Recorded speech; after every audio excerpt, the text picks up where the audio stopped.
Hello, everybody. Hello, hello, hello. Fantastic to see everybody here. Go to the mute all, because please stay on mute if you can, please. All of you. It's going to be a big audience, and we need everybody to be on mute.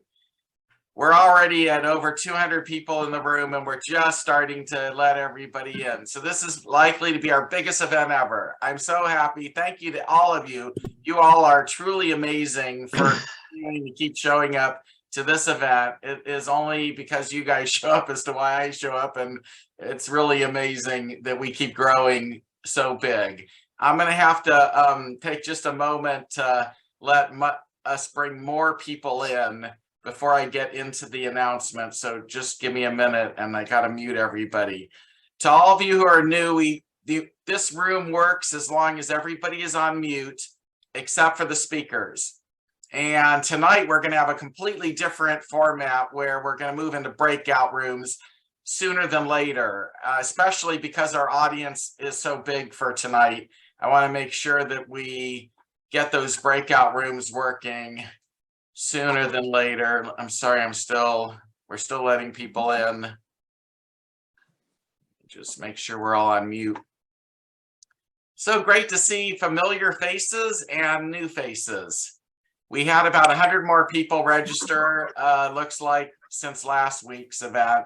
And last week was a record breaker. And the last I looked, we were at 940 registrants.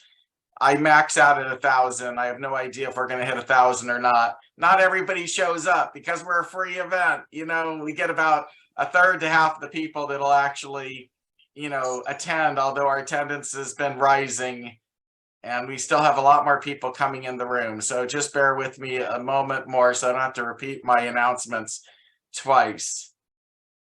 But it is great to see everybody here. Okay. Happy 2023. For venture starters in our world, it has been a great start. We have been off to an amazing, blistering start.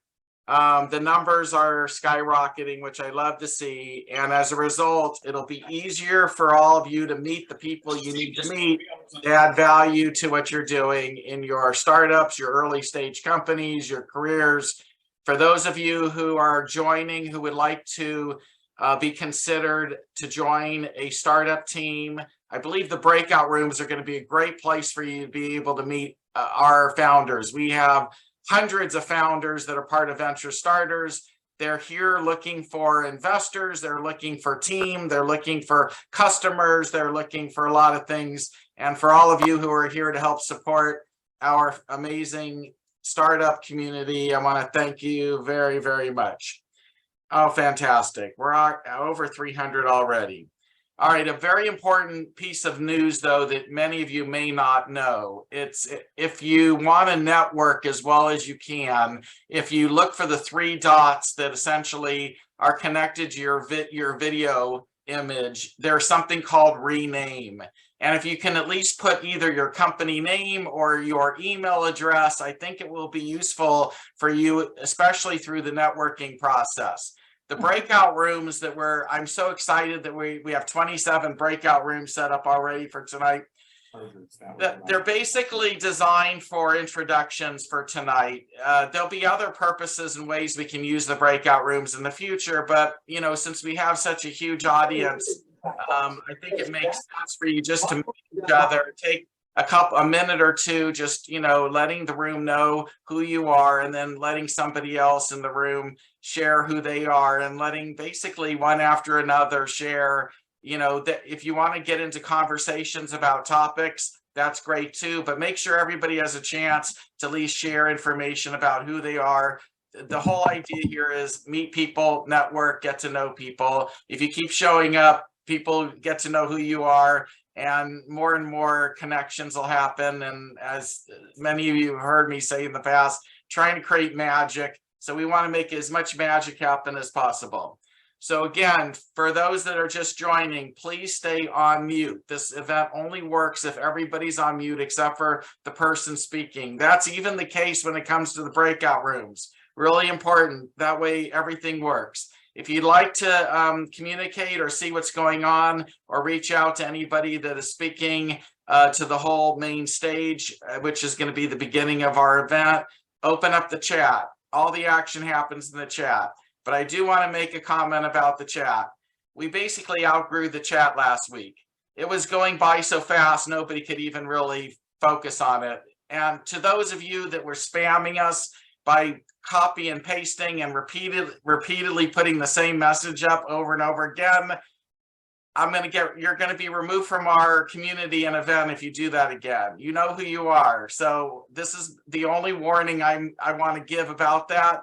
This is a community of people, in my opinion, who are nice, who treat everybody in our community nice. We play nice. Those who don't want to play nice, we don't need you. There's other places you can go. So please, for the sake of all of our sanity, don't mess up our chat.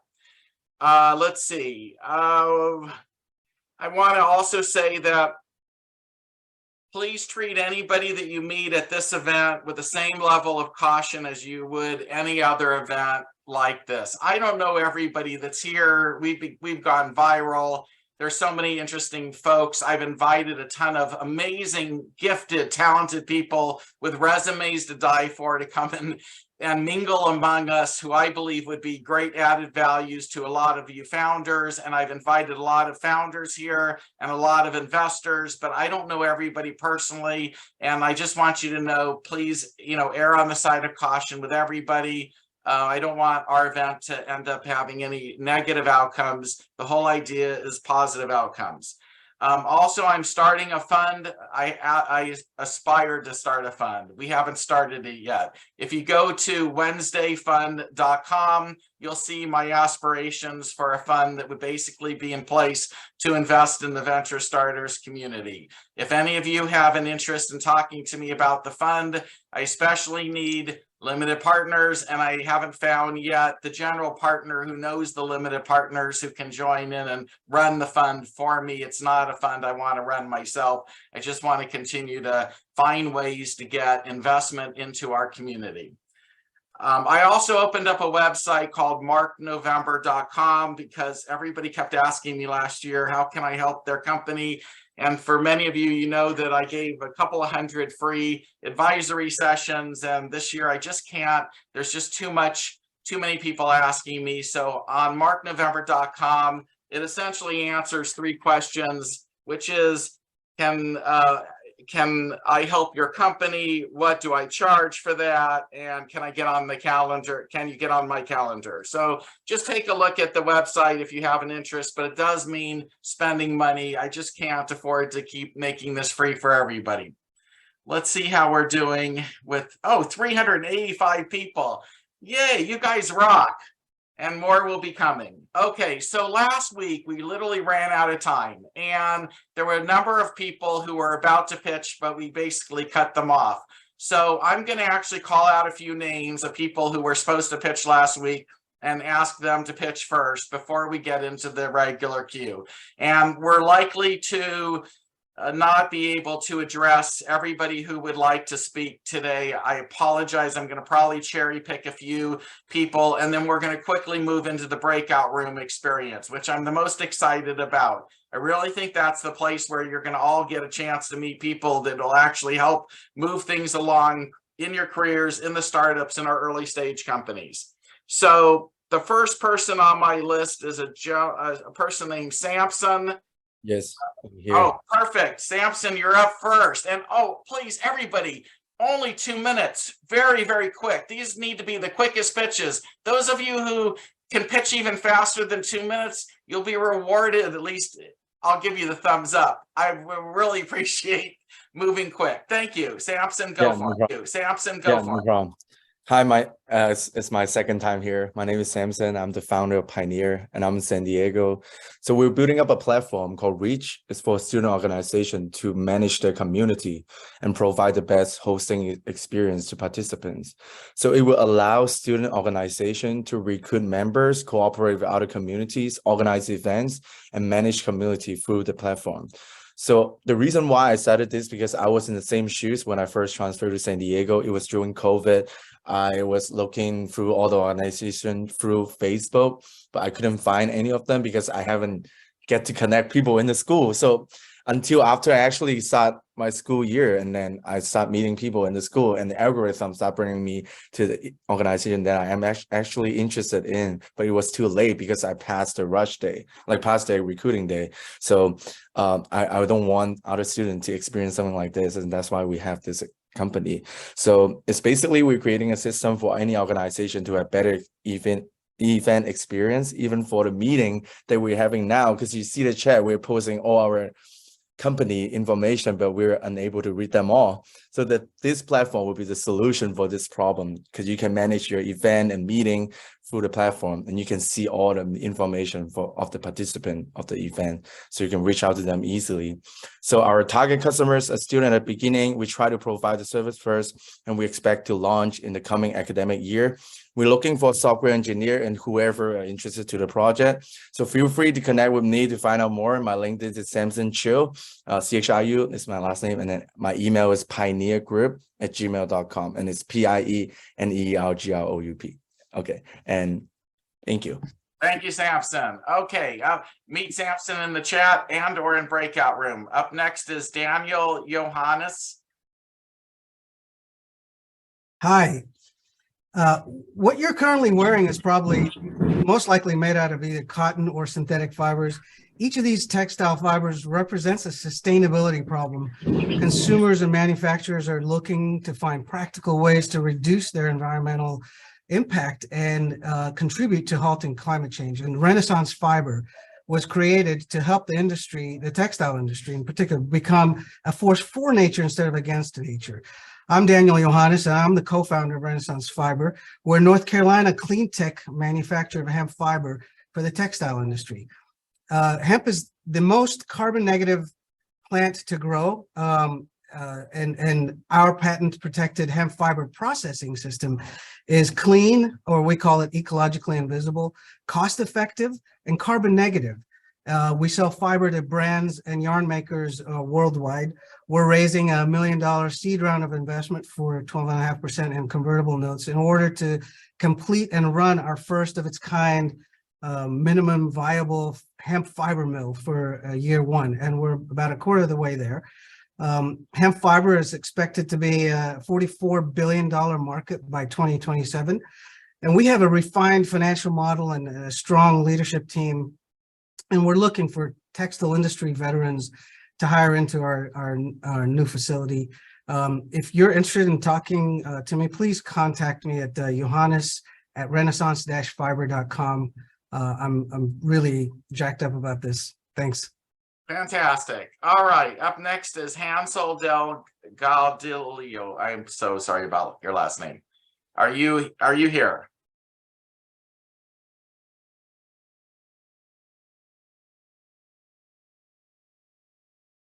Okay, moving on. Up next is Jeffrey Glick. Jeffrey, you here tonight? Which Jeffrey? Jeffrey Glick. Oh, not me. Sorry. We'll move on. Okay, Bob. I see Bob is here. Bob Whitko, you're up next. Okay, thanks, Mark. You can hear me okay? Yes, go for it.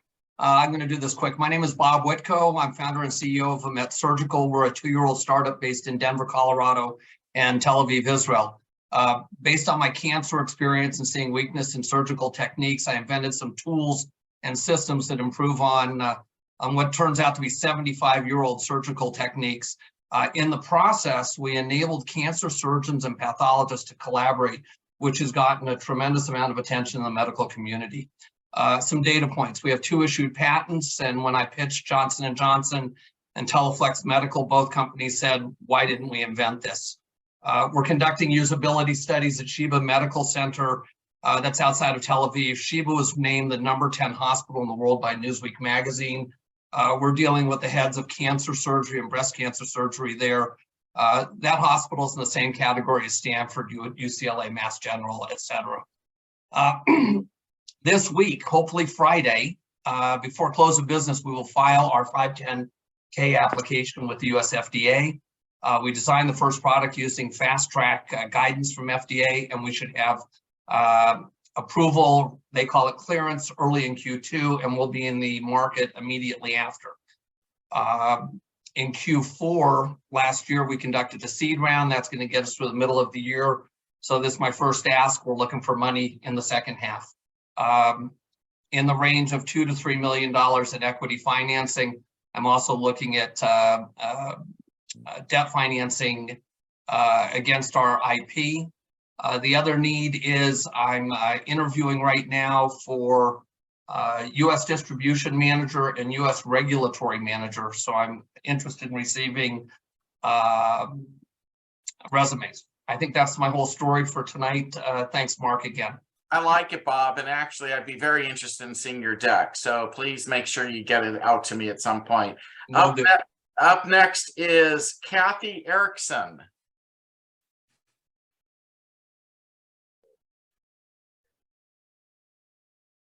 I don't hear Kathy. So we will move on. How about Kay Rhodes?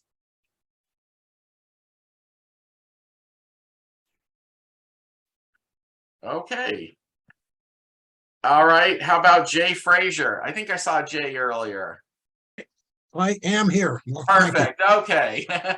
I am president and co-founder of New Dominion Enterprises. We are a very innovative new energy company. Actually, we have a inorganic liquid electrolyte that is going to change the way lithium-ion batteries operate. We enable higher energy electrodes, which leads to increased energy density. We are manufacturing this product. We're currently in evaluation with 6 commercial companies. We're finishing up a Department of Defense contract with the Air Force. And this coming month, we will be meeting with a number of large behemoth battery companies that have started to get the idea that the way to the future of lithium-ion batteries is using our inorganic liquid electrolyte that does not respond to heat, does not burn, and enables a longer lasting, more durable than lithium-ion battery. Thanks, Mark. Thanks, Jay. Let me mute everybody again. Please try and stay on mute. That way we can have a great event. Okay, I think I went through my list. So we're going to now go to the front of the raised hands list, which now starts off with John Byrd. Hey, John.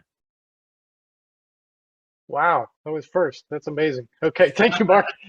I was on last week. Although we're totally missing your face. Like we got a great view of your chin, and if there's really, how's that? There you go. Okay, sorry. Okay, I'll try to take 60 seconds because I was on last week and I really appreciate it. But basically, John Byrd with Move Fitness. We are building a digital platform for personal trainers to engage, grow, and monetize their clients. The platform will allow trainers to create and manage customized fitness plans, track progress, and give real-time feedback to their customers. So I've put my information next to my name. I got really good response last week, and I'd love to talk to people again this week. Thank you, Mark. Okay, thanks. Rajiv, if you can make it real quick. Okay, I'm putting me on pressure, Mark. Well, you're here every week, so Gotcha. Okay, I'll keep it super brief. We're an award-winning reputation management company that helps clients be seen or not be seen online.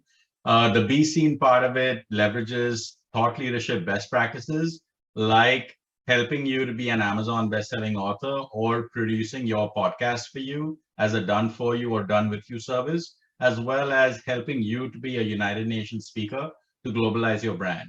In addition to that, on the flip side of it, we're also helping clients rescue them from the unfortunate predicament of bad press, scandal, and bad reviews by deleting, yes, you heard me, deleting, erasing, eradicating all that junk, all that lies from the internet, Google, and social.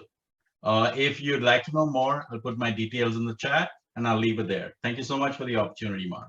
Perfect. Up next is Alan. Alan Witters, just in case we have multiple Allens. Hi guys, how's everybody doing tonight? Hopefully well. We just finished our year-end report. T4L is in the Tesla subscription business. We have subscriptions that include everything, charging, maintenance of the car, insurance, everything. And we had a sales increase from the year before of 880%. And we reduced our cost of goods from basically 50% down to about 30%. So we've got really nice margins now. We're raising 10 million in working capital. The only thing stopping us from being a real breakout unicorn is capital. We've got orders, we've got cars available. We just need money now. Thanks. Thank you, Alan. It's impressive what you've accomplished so far. Up next is Ash. Hello everyone, I am Ash, founder at White Label, Advanced Games for Businesses. There are approximately 3 billion active video gamers worldwide. 71% of them play casual games most of the time. We are helping founders and marketing professionals reach out to the casual gamer audience effectively. We make games specifically for businesses. While working on our previous startup, we discovered an exciting use case for games as an advertising medium. We are post-revenue, and our first sale happened within 72 hours of launching using a simple landing page. Since the beginning, we have been talking to potential users and have found a strong market demand for games in the marketing and advertising industry. Advert games can engage users, increase sales, and lower customer acquisition cost at scale. We are raising 100K to develop a SaaS platform similar to Canva, but for games. Anyone without experience in game development should be able to make games in minutes. By the end of 2023, we are looking forward to generating $5 million in annual recurring revenue. Thank you. Details are in the chat. Thank you, Ash. Up next is Tom. Me? Yep, there you go. Jet fuel is toxic. A lot of airports produce more emissions than oil and gas refineries. That can be caught, that can be recycled. I can be reached at tom.kuhl@usairside.com and on LinkedIn. So reach out. Thanks. Thank you. Justin, before you're up next, I just found out that one of the people that was on last week's list arrived. Her name is Idis Lima. She's actually one of my favorites. Idis, are you in the room now? I'm muted. I am, yes. Hi, everybody. Sorry, I was putting a centrifuge away in lab and still running around. I have a 7:30 too, so I'd love to pitch really quick. So last time I had some updates. I'm working on Curiva. We're a femtech driven startup. We're working on a wearable diagnostics patch for detection of women's cancers. And our primary area of indication is cervical cancer. We're at the minimum viable product development stages right now. We're fundraising our seed round of $2 million. We have already had commitment of shy of 200K. So 10% there. Really need the support of others to make it through.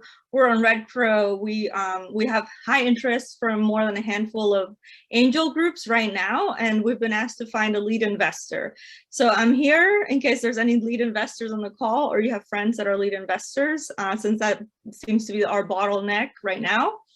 I'm also looking for a co-founder that has an MBA, preferably from the Midwest, either Northwestern or Notre Dame University, which is where we would be headquartered between Indiana and Chicago. And lastly, we need a PI for the SBIR grant we will be submitting in April, which is already written up and ready to roll with co-founders, with co-PIs from Mount Sinai in New York City and Yale University. So we're looking for an internal PI to Curiva. That's us, and I hope I can connect with people who are interested. And then this is my first fur baby, so say hello, Murphy, to everybody. All right. He's keeping me grounded. I'm glad you came back so that you could pitch. I actually really like what she's doing technology-wise. Please dive in and take a look. Up next is Justin. Thank you. Thank you, Mark. Happy belated New Year to everybody, and I too will be brief. I'm Justin Ayers, recovering healthcare trial lawyer turned health tech entrepreneur. I'm the founder and CEO of Equality MD, the Match.com of inclusive healthcare. Equality MD provides LGBTQ inclusive healthcare for employers and individuals. Lawyers are often called counselors at law, which we are, but they don't tell us in law school that you're also a counselor at life. The one question I've been asked more than any other, and one question I've asked myself a lot, is where can I find a medical provider that makes me feel safe? During the pandemic, I created Equality MD to solve this generational problem. Our proprietary machine learning matching algorithm connects LGBTQ patients and their allies with culturally competent primary care and mental health providers nationwide who are trained to create safe spaces in which patients can be their authentic selves and receive the care they deserve. We delivered innovative DEI solutions for employers, cure systemic inequalities, and empower patients to become the superheroes of their own healthcare stories. Some updates as we just got accepted into Startup Health. Amazon, in their infinite wisdom, selected Equality MD to receive $250,000 in AWS credits as part of their Health Equity Initiative, and will be launching our product in March of 2023.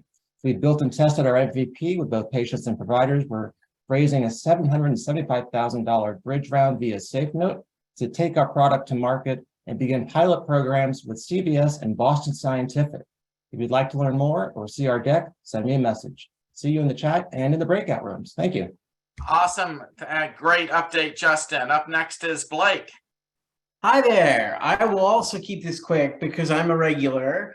I'm working as BD for QuarkXR, and I actually have a lot of exciting stuff to talk about on the XR side, but I don't want to focus on that right now because what I actually wanted to tell you guys is I work with a number of corporate venture capital people and a number of innovation units. And I just recently spoke to someone from Cummins who's very interested in anything related to decarbonization.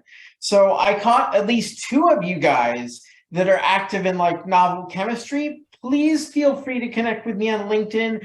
I can get you through the door if you haven't connected with Cummins, Renault, or Honda as of yet. And I'd love to talk XR in the breakout rooms. Thank you. Did Mark DiCarlo and you hook up at all after one of the last events? Just out of curiosity. No, I don't think so, actually. You can. Okay. You and I need to talk about rain ions and Cummings then. Okay. Thanks, Blake. Up next is Dwayne. Good evening. Good evening. How you doing? Thank you for having me. You're right. It comes so quick. I was expecting to wait 30 minutes. All right. Good evening. How you doing? My name is Dr. Dwayne Ray Cormier, and I'm the CEO, founder of vSorts. vSorts is a ed tech desktop application for assessing organizational cultural competence and DIB awareness. I can do this at scale without bias, and I can do this across essentially any organizational context. Essentially, vSorts is the birth child of my dissertation research, and is my life's work. Essentially, what I'm looking for at this juncture is I have traction, I have account receivables, but it is hard kind of sputtering invoice to invoice based on educational pay cycle. So I am looking for a $250,000 pre-seed raise. And if you're interested in learning more and talking about that, I'm looking forward to chatting in the breakout room. Thanks, Dwayne. Appreciate the pitch. Up next is Roz. And I think, Roz, we might have missed you at the end of the last event. So I'm glad you're back in the queue. That's right. Mark, it's very impressive, this group. And hello, everybody. I am Roz Huang, and I'm the CEO and co-founders of Athena Music Wellness. We're a digital health and wellness education company founded in 2019, Delaware C Corp, Southern California native, but now headquarters in Atlanta. So as we know, mental health is a mountain-high problem. There are three things stand out. Are 25 billion per annum loss to productivity due to depression, and that's where we come from. Our solution is we provide digital health. We built an app called TuneWell.io. TuneWell has 400 hours of therapeutic music and content, initially developed by our team, which is certified music therapists and professors. Our global e-learning platforms completely are now recruiting students. We have a class graduated in June 2022. These are full-time healthcare specialists from Grady Memorial Hospital. So we're at the time to scale. We're looking at our 2 million at these seed rounds, and we're on new chip platforms for our capital raise. So if any VC or funder right here in this group are looking for invest in our high impact projects, here we go. And we're also seeking for co-founders as an addition. Someone with the exit experience would be A+. Thank you very much. Thanks, Roz. Please, by the way, to all the speakers, please mute yourself after you're done speaking, in case I didn't mention that earlier. Up next is Brandon. Hey everybody, I am Brandon Game, the founder and CEO of Sapien. I am also a dad of 4 girls, and my girls are always doing events and things of that nature. For that reason, my family eats out often. Unfortunately, just for ease and for time purposes, we normally go to fast food restaurants and quick serve restaurants, and we wanted to change that. We wanted to eat local. So my team and I created Sapie, and what Sapie is a marketplace app that connects people like me to food startups, local food startups in my area. So any area that I'm in, it gives us access to those startups to not only find them, but also to purchase right through the app, as well as support that local community. So far, we had launched 2 months ago. We have over 600 downloads with our beta app, and we already have over 1,000 food startups that are in our waiting list ready to get on. We are actively fundraising and excited about the future. So I'm here to meet folks and to just connect. Awesome. Okay, just want to make a quick announcement before Bill is up next. We have over 400 people in the room. First time we've had 400 people in the room in the beginning of our event like this. I want to thank everybody. Congratulations to all of us as a community. That's a real jump forward. I can see us being at 500, even 1,000 at some point. So I think that's awesome. We're going to start the breakout rooms in 28 minutes. So please stick around. Please, I want to experiment with that. Up next is Bill Whitmire. Hello, I'm Bill Whitmire, founder of Pomostics. I've been here probably pitching about 6 weeks when it just started. I'm here primarily today to meet in the breakout room to get people that are in the business development, regulatory compliance, talk to them and expand the team members for Pomostics. Bit of an overview if you're new here. We are doing breath analysis with a primary focus on screening women for breast cancer, currently conducting clinical trials with Christus Muguerza in Mexico. Hope to have the product ready for sale in Mexico next year with COFI pre-approval, and then come back into the United States. And with that, I'm looking forward to seeing you in the breakout rooms. Thank you. Great. I love what you're doing. And definitely, hopefully you'll meet people in the breakout room. Up next is David.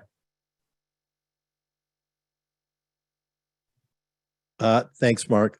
I'm David Hirschfeld. I'm founder of Techies, and our focus is launching software startups really fast. And I've worked with software startups for the last 17 years, over 60 of them, and watched many of them with great ideas and really driven founders fail because they didn't have a system or a process to find product market fit. And they waited way too long to start to generate revenue.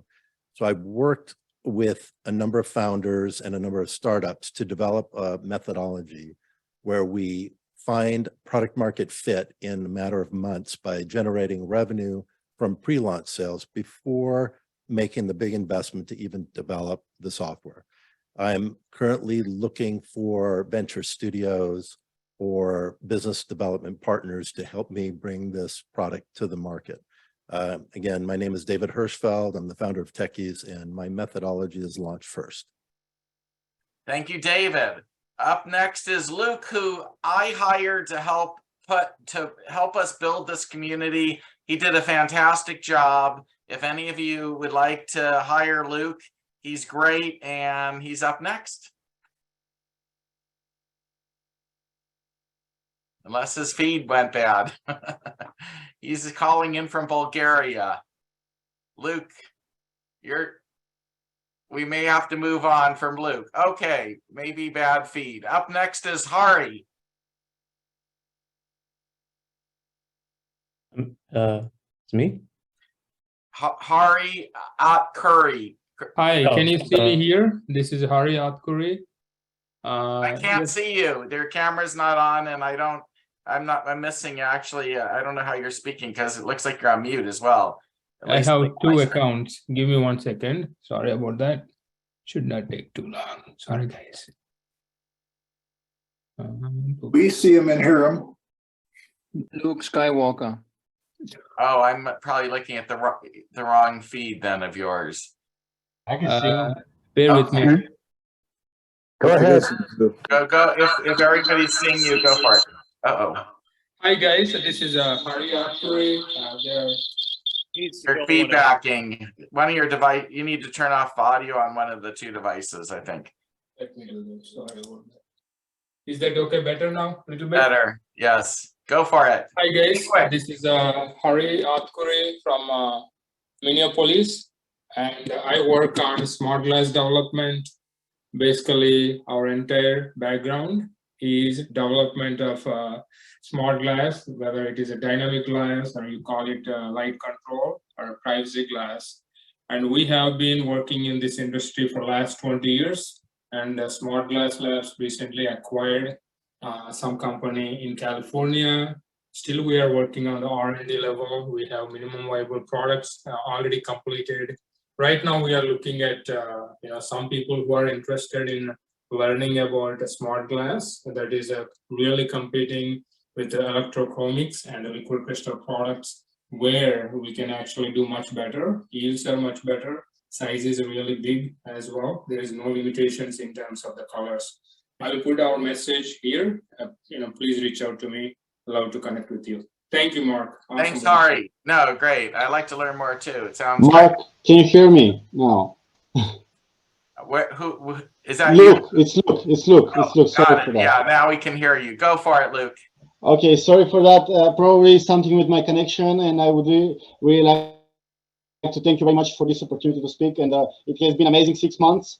We reached out now more than 400 people, and I would really like to connect with everybody that would want help with expanding their community. And also, probably, Mark, I'm sure that you raise a fund this year, and I'll be glad to be part of that journey. And I'll leave my contacts here in the chat. So everybody that needs help with growing their community, with raising their online presence, feel free to connect with me. Thank you very much. That's it. Thanks, Luke. Okay, up next is Billy, aka the Savior. Thanks, Mark.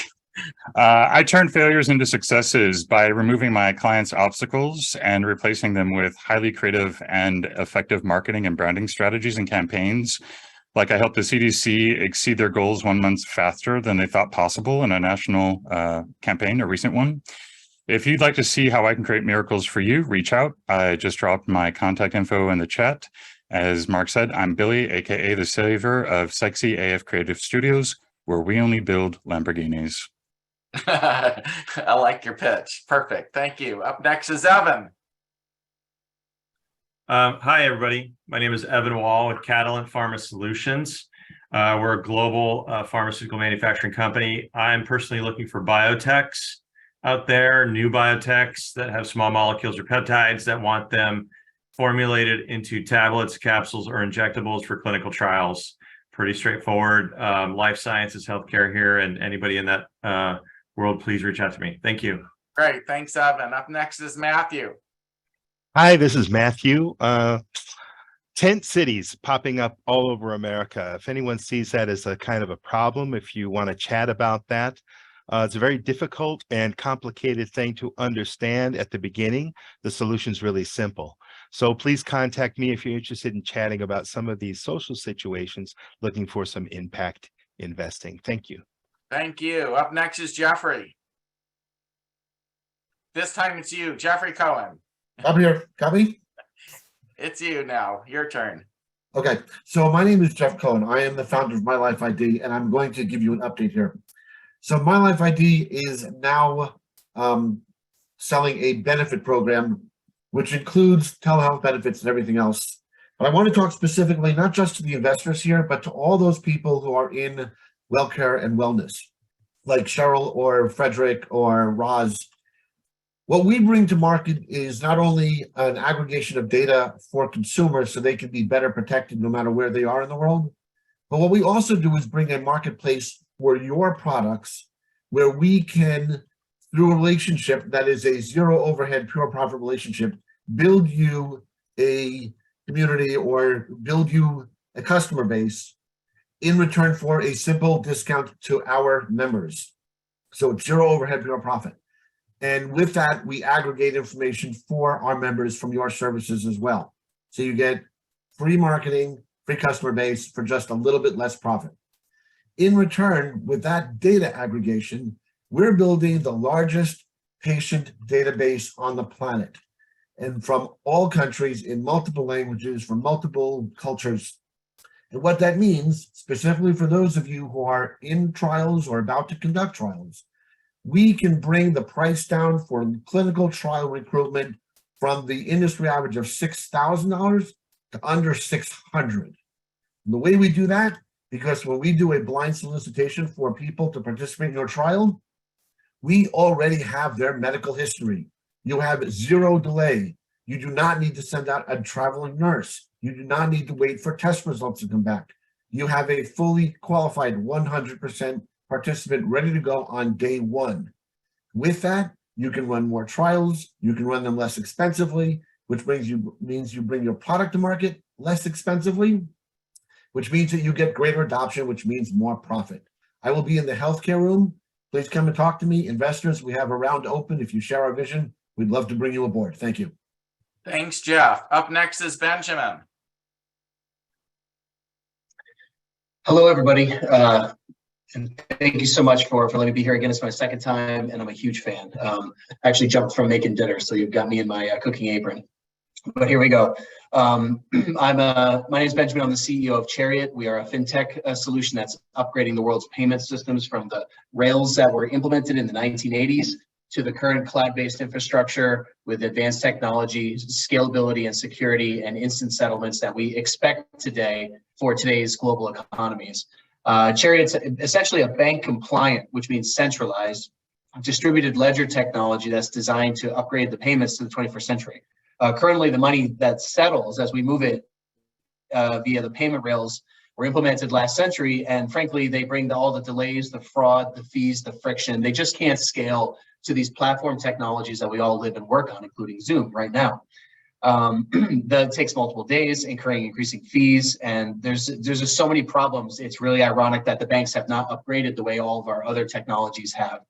So at the end of the day, we have an always-on, cloud-based, ultra-scalable, super secure, instant settlement, cross-currency, peer-to-peer payment system on an immutable ledger that can be utilized for businesses and consumers.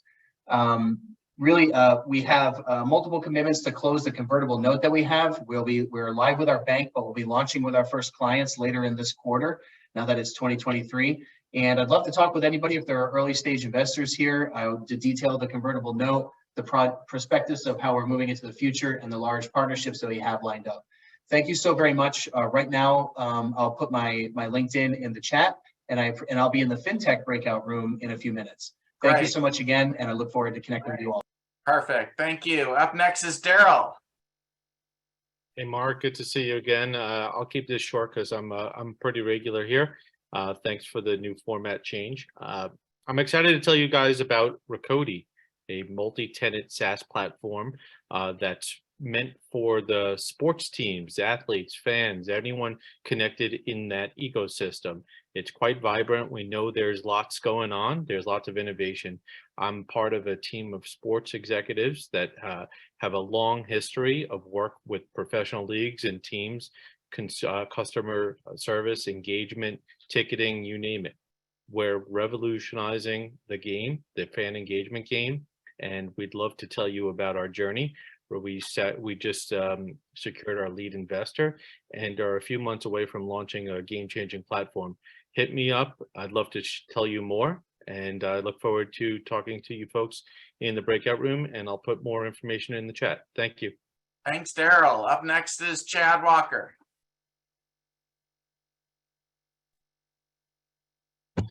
Thank you so much, Mark. My name is Chad Walker. I'm the founder of Clientele.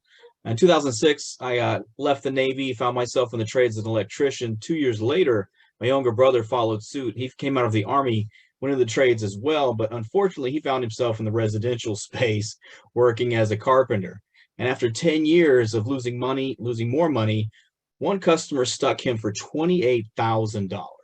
And he called me that night and said, I am so sick of these people. I wish we could rate them the same way they rate us.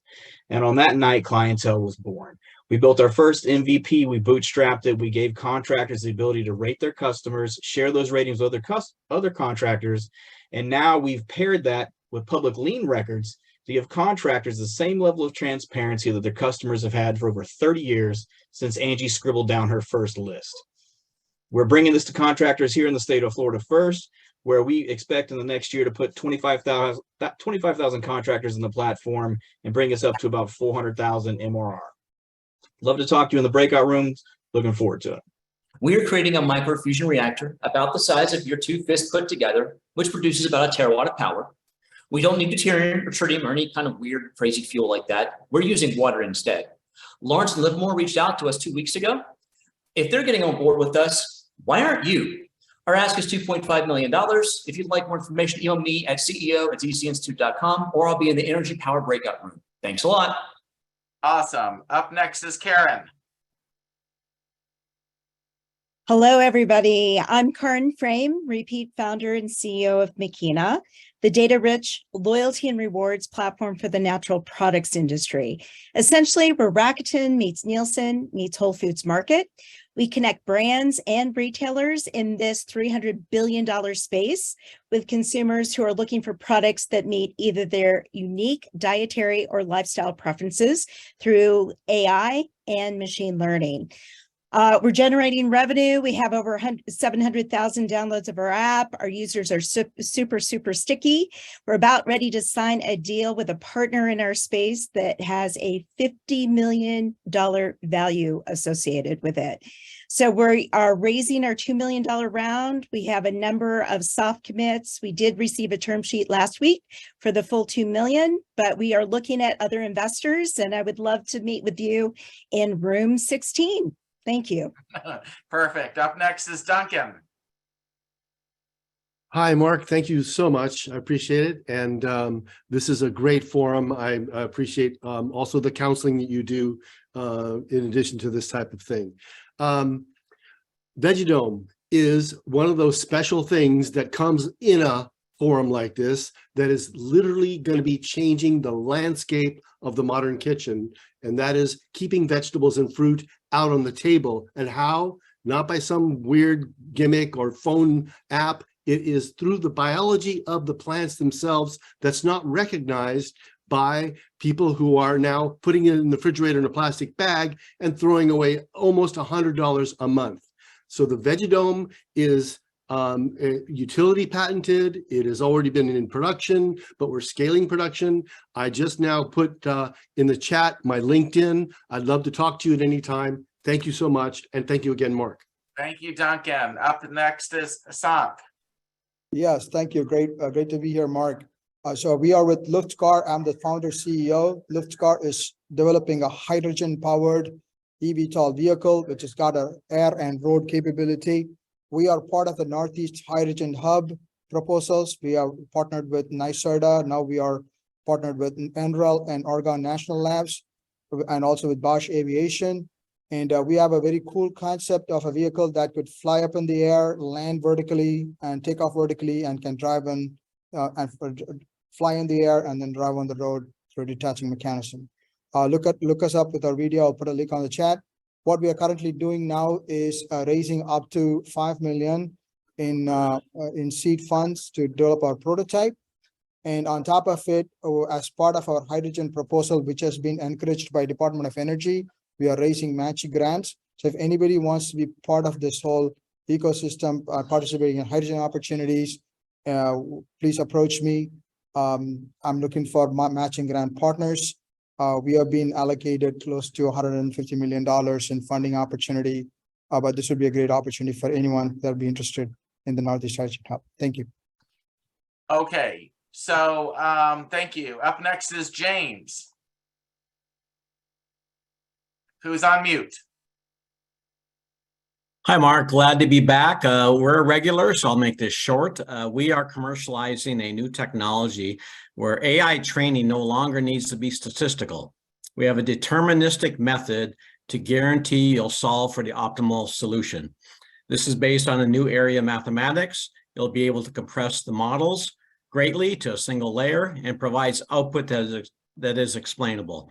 So the data scientists out there, if you have any training sets that you're working on, we'd love to talk to you. I'll be in the AI ML breakout room. Thanks, James. Up next is Susan. Hi, thank you, Mark. Hi, I'm Susan D. Robertis. My company is SDR Consulting Success Driven Results. I'm a former corporate CFO with 28 years experience. So I'm your CFO in your pocket, your business consultant. If you have trouble running your business, having consistent cash flow, don't go it alone, have a plan. One of the examples of a case study on one of my clients is where I took them to 7 times their business size. And they also opened up 3 studios in the United States. They were an international design company that grew from 80 employees to 200 employees in 1 year. Needless to say, operations went out the window, as did cash flow, and no one knew what anybody was doing. So they hired me to fix it. So I came in and rewrote operations, got in touch with all the clients, went over all the contracts.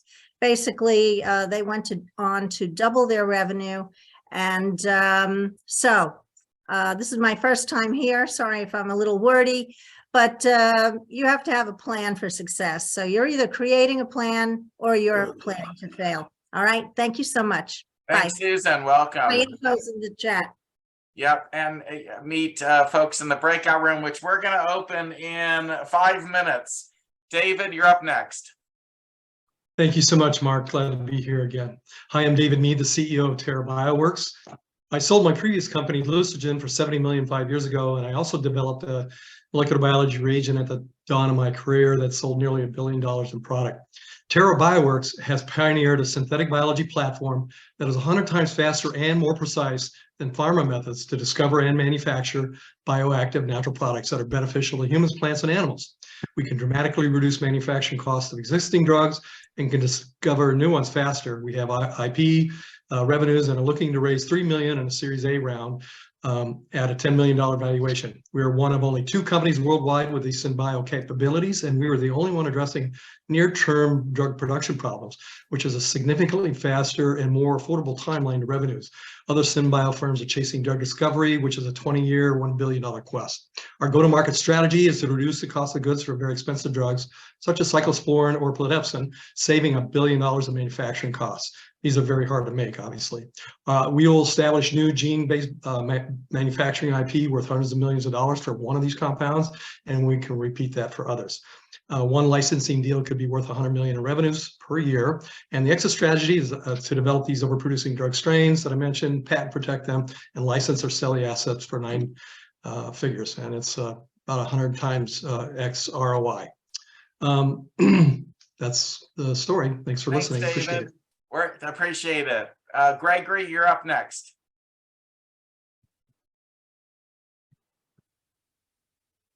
You're still on mute. Okay, there we go. All right. Thanks for being. I was here last week. My audio cut out. Hopefully it doesn't. But I invented something that nobody's been able to do, and that is I've taken a solar still and turned it into something that, well, let's just put it this way: a 2.5 up by 2.5 foot solar still with 3 solar PV panels puts out a constant stream of water from any source. And that includes the well, which I have, which is more like the Great Salt Lake. And I collect the salt. That salt can be, used or sold. But anyway, I've invented it. I need help on everything. I just am an inventor. So I'd like to see this get out. My very first solar still was about, the design was 24 feet by 14 foot, and it put out 30 US gallons the first couple of days, just one day, 30 gallons.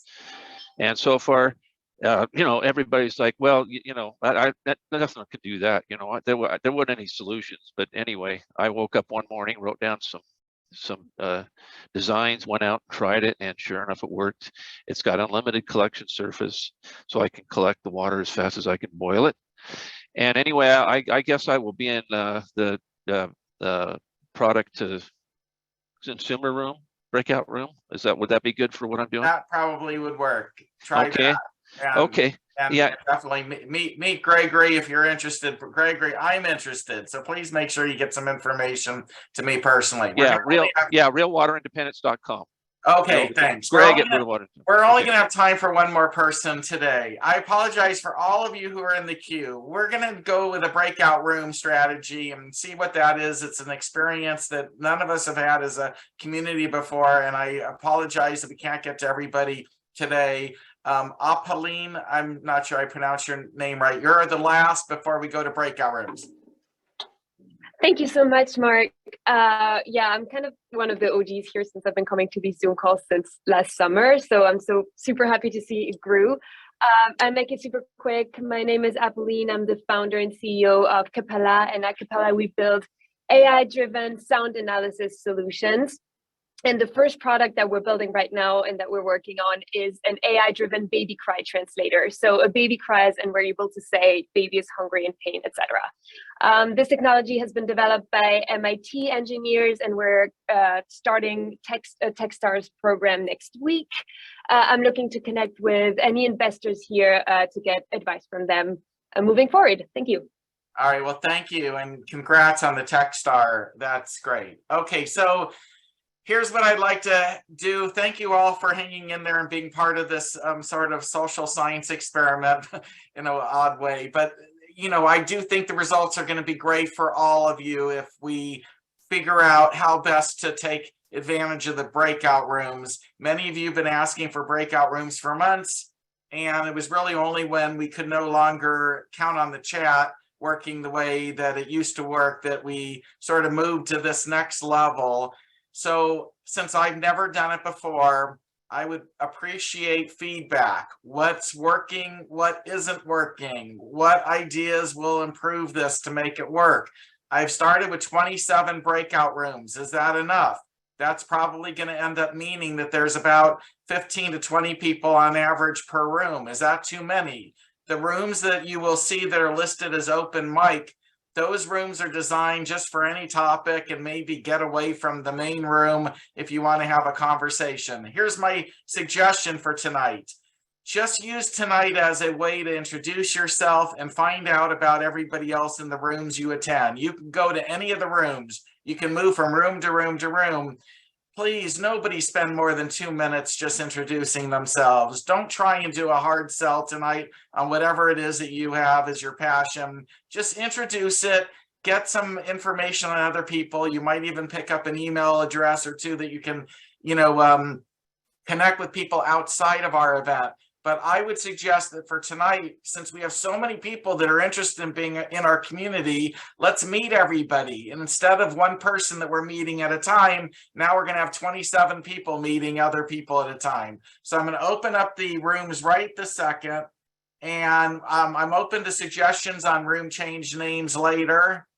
And you're all welcome to go and look at all of those rooms. I'm not going to be in those rooms. So, don't count on me there. This needs to be self-regulated community. Please don't try and hog the stage. I really would appreciate it if everybody would play nice. And if there's problems in the rooms, let me know, but I'm not looking to have to be referee. And I hope this experience is good. I'm going to call everybody back from the breakout rooms in an hour to hear if you liked it, didn't like it, what worked, didn't work. And I appreciate your participation in this. I hope it works for all of us. Thank you so much for being here tonight. Thank you. Bye, Mark. Thanks. See you soon. See you in an hour. Mark, how do we get into the Have fun. breakout? Mark, how do we get into the breakout rooms? Well, you should actually see it on your screen, unless you have a really, really old version of Zoom. Should be able to see the Mark, it's on the lower, it's on the lower bar. Lower part, yeah. It's I don't see it at all, and I got a brand new. It's at the middle of the lower bar, just to the right of the chat icon. Just above it, yeah. There's a joint breakout room. 4 little squares. Oh, there it is. Perfect. Thank you all for helping. Many of you know more about breakout rooms than I know. So this is brand new to me and my team. I'm actually going to mute everybody for a second because I've invited everybody back into the room that's still here.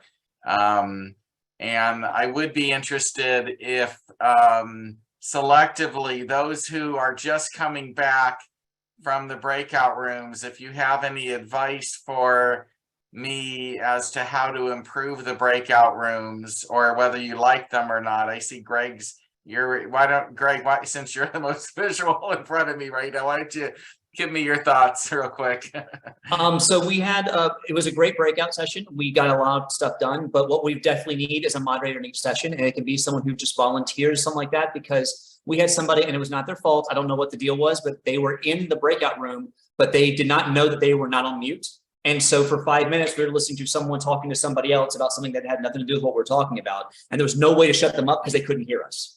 Right. So we do need at least one person who at least has temporary moderation control. If you want to make sure that that person doesn't turn into a dictator, make it 2 moderators so they can block each other if necessary. But you need at least one person to shut people up. Otherwise, you're in very deep trouble at that point. Well, I totally agree with that, by the way, Mark. And our breakout session was really, really good. But it took a few minutes for someone to sort of take control and say, hey, let's go around the room and introduce one another. And I mean, we had spirited discussion, but I agree there should be someone, a moderator at least, to get the whole thing started. Yeah, I think Mark, I think a good space for you to look at. Are you familiar with Clubhouse? I've heard of it, but I haven't attended. Or if you can just make one and go check it out, that's probably the format everybody's telling you about. You have a moderator, you can even bring people up. Zoom has all these features in there. I also think the founder could be also a good moderator because there's struggles that founders go through. Like, so I didn't want to say all that. The point I would like to ask, could you add a room for context like diversity, equity, inclusion? I think like the natural language room, AI, everybody's implicated by that. So everybody, maybe more use case focused, something like that, or add that mix in there. So DEI would be nice. Dwayne, how big was your breakout session? How many people? They always like averaging 20 at the start, but then people start wanting to get a couple rooms. We only had about 8 to 10, and it was very manageable. We were in healthcare room, and that was good. I think Justin was there. He did a good job moderating the room. He got elected or selected, nominated by someone for the room. I was voluntold. Yeah. By myself. I have an idea. What if we were to make the breakout rooms dynamic? In other words, someone says, okay, I volunteer to be a moderator and it's going to be fintech. And then people could join. So we don't have breakout rooms that are empty and we always have a moderator. I like that. Well, I'm hearing moderator over and over again. So I have a feeling I'm going to send out a message to and the other thing volunteers. is to have it being standard round robin introduction. Because I don't know that was standard in every single room. Yeah. Make it very clear who was doing what and what their purpose was there. I know this is probably not a great thing for you, Mark, but I don't think 2 hours is enough. You know, you're getting so many people. Perhaps you may think about increasing the time and making it earlier and stuff. But everybody's got a lot of really great things to talk about. That's my comment. But we're having more than 3 hours. I mean, right now I'm asking you all, you're so important in your worlds to take 2 hours out of your valuable time. Is 3 hours too much to ask? No, it's not. In fact, honestly, 1 hour to do like the pitches to everybody and then 2 hours in the breakout rooms, because I think that a lot of people would like to go to the other ones. I was in the energy run for the entire hour. There was 3 others I wanted to go to, but I couldn't leave. One, because I was kind of moderating the energy one. And also because the conversation was so good, I couldn't go, right? I couldn't hop out. And I think it'd be good to have extra, an extra hour. Now, the thing is that also when it comes to that, we also, we don't need to spend the whole 3 hours. If you kind of get your point across, you got other places to go, that's okay too. Like, no one's asking you to stay for those 3 hours, but having that option of being able to pop in and pop out, I think would be very useful for a lot of people. I would Yes, say I agree 100%. This is Mike Miller. Based on the different chat groups I went to, this is my first time here. I got to tell you, this is a wonderful thing you're doing. I think we need a chat room for international anything. Seems to be a big interest in that. I mean, we do a lot of international, both Asia and Africa. So we just want to share our knowledge and with everybody. I totally agree. For example, in my case, I would like to organize or bring people even from Latin America, and we would need to do that in Spanish, for example. And we, as a matter of fact, I lead an organization in Peru that is developing an Andean region platform.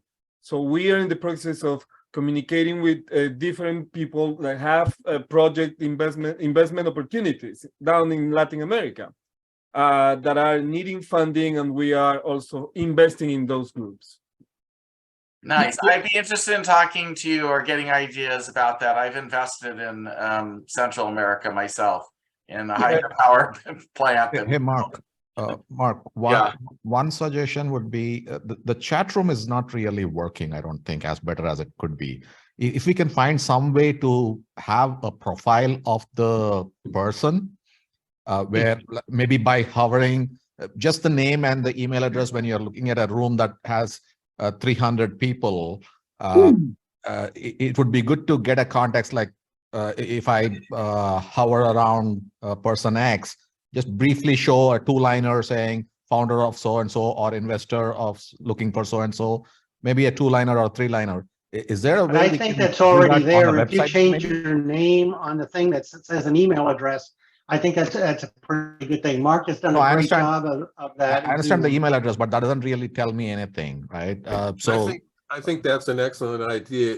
If you can on your website during the week, you can add a brief bio, and you can limit it to a certain amount, and then everybody can refer. Okay, my bio's under this. So yeah, maybe we can have a directory on your website, Mark, that says, okay, here are all the attendees, and here's their two-liner or a three-liner summary. What they're one thing that I noted as well is that if you're hopping between rooms, the chat room when you come into a new room is empty, and so you came into our room late. We had 10-15 people. They had all moved on. You came in, there was only 2 or 3 of us stuck around, and you came in and didn't say anything. So you came on the food and agri one at the very end, and just I saw you and you smiled and didn't say anything.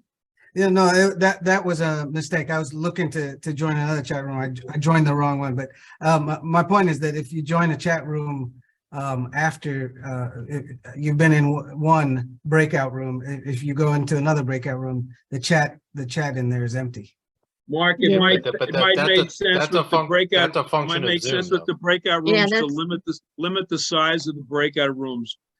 One alternative to it might be having more than one meeting. I'm sorry, Mark. Are we following the raise the hand, or we're just doing this popcorn? Because I just see people popping. Does anybody speaks?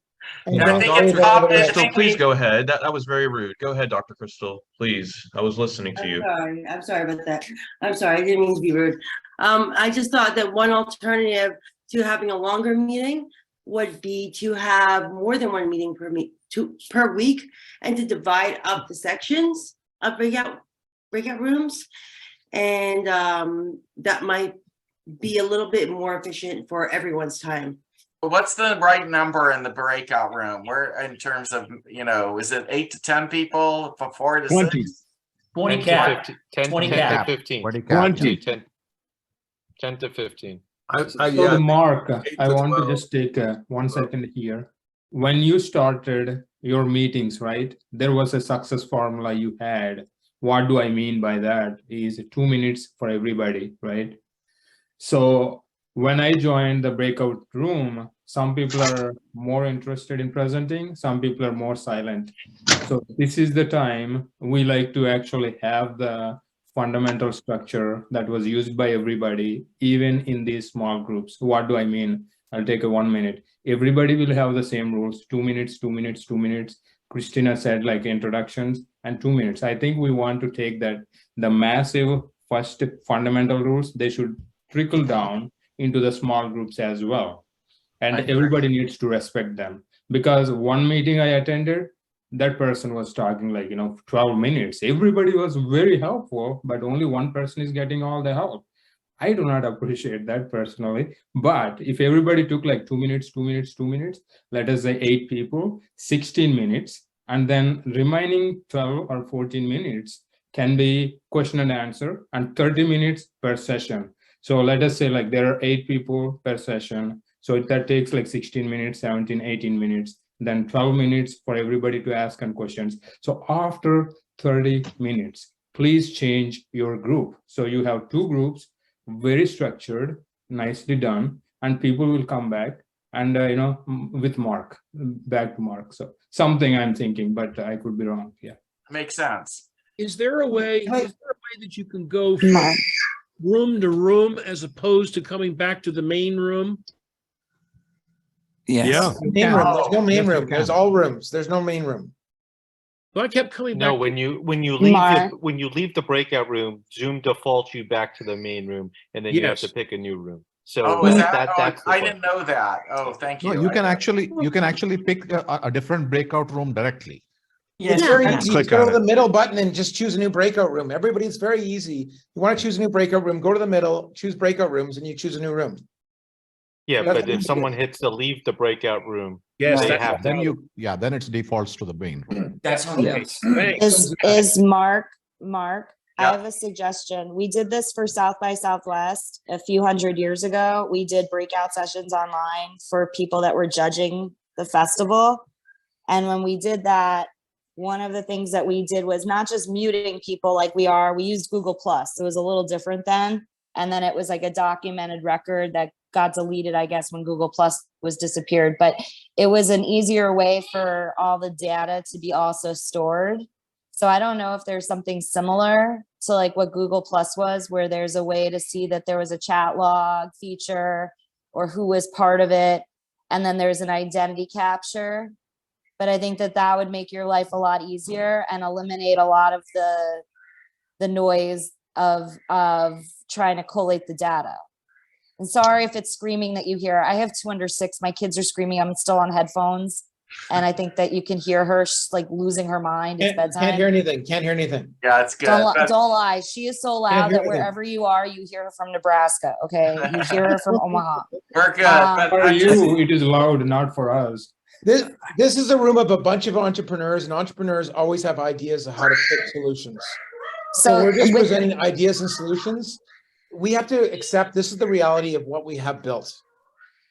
This is the breakout rooms that are built. This is this technology that's built. We only can allocate somebody that leads the group. And that for me has been a advisor, mentor, or an investor. It can be somebody else, a moderator, but we got to have somebody that leads the group. And that's it. That's what I'm hearing.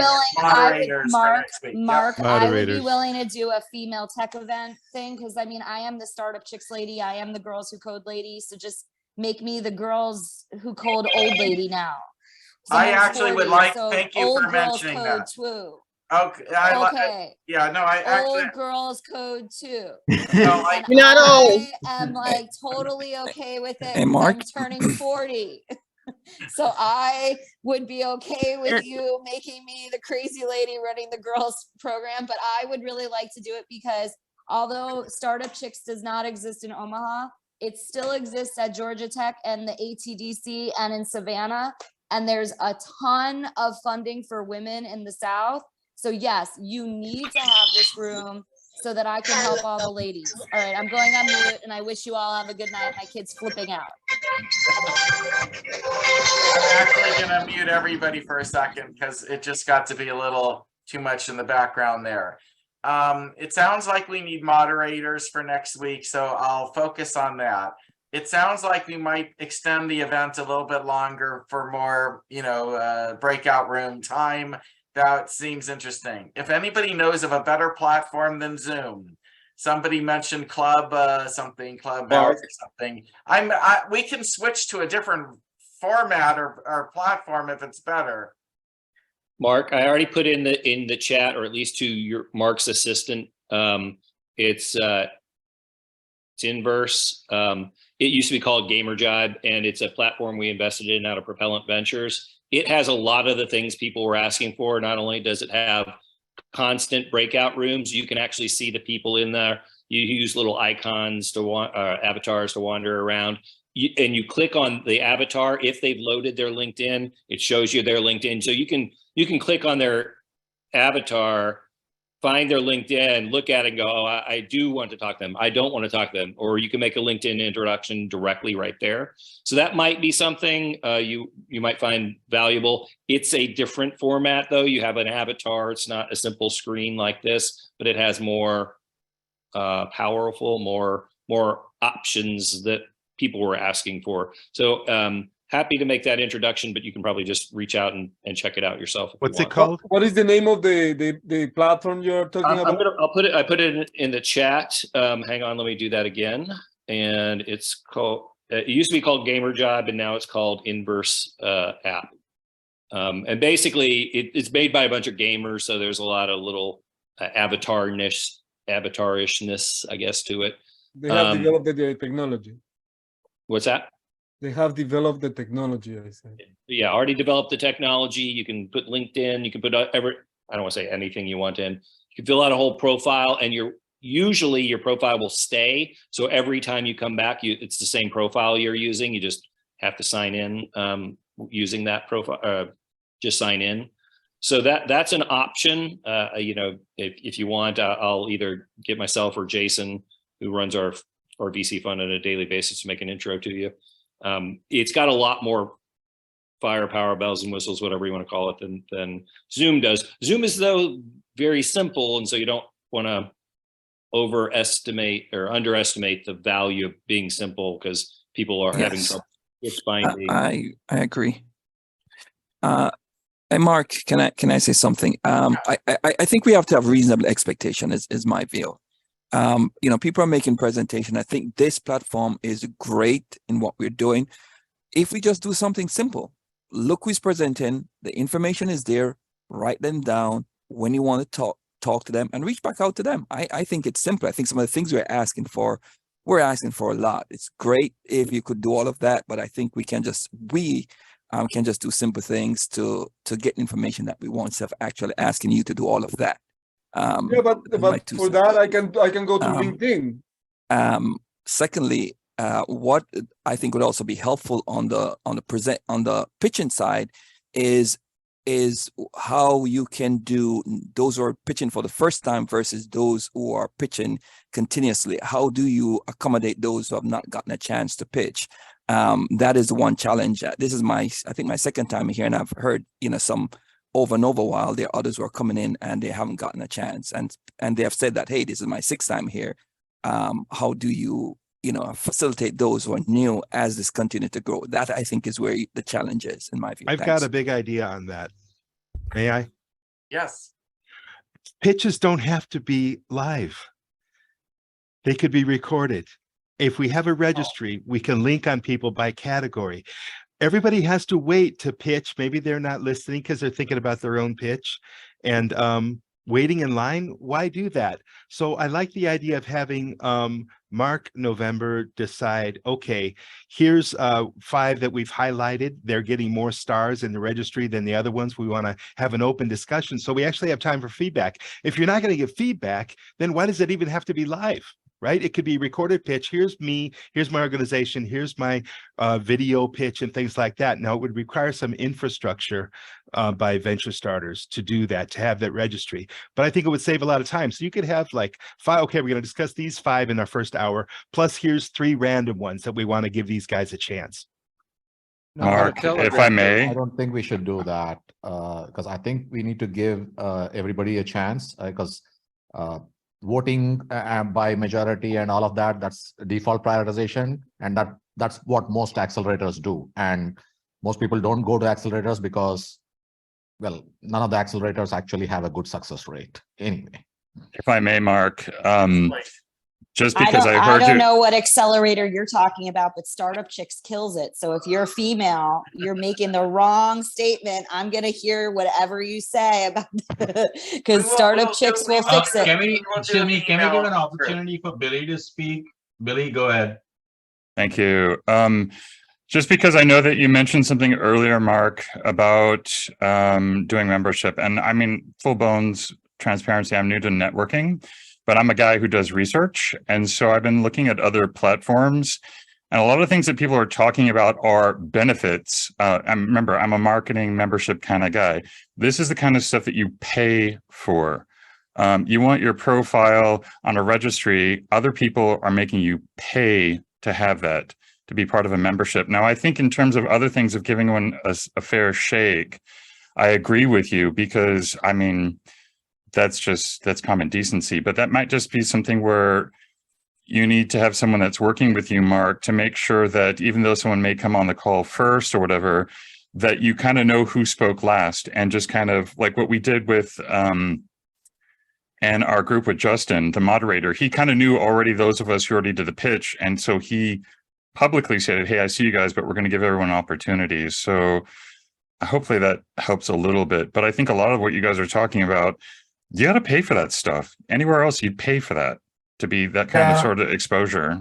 But the only reason we've grown as big as we've grown is because I've paid for everything and I made this free. And so if I had been charging for this, we'd be a small little tiny group by now, is my guess. Now, I am open-minded to changing the model because it's not sustainable as I'm doing right now. Yeah.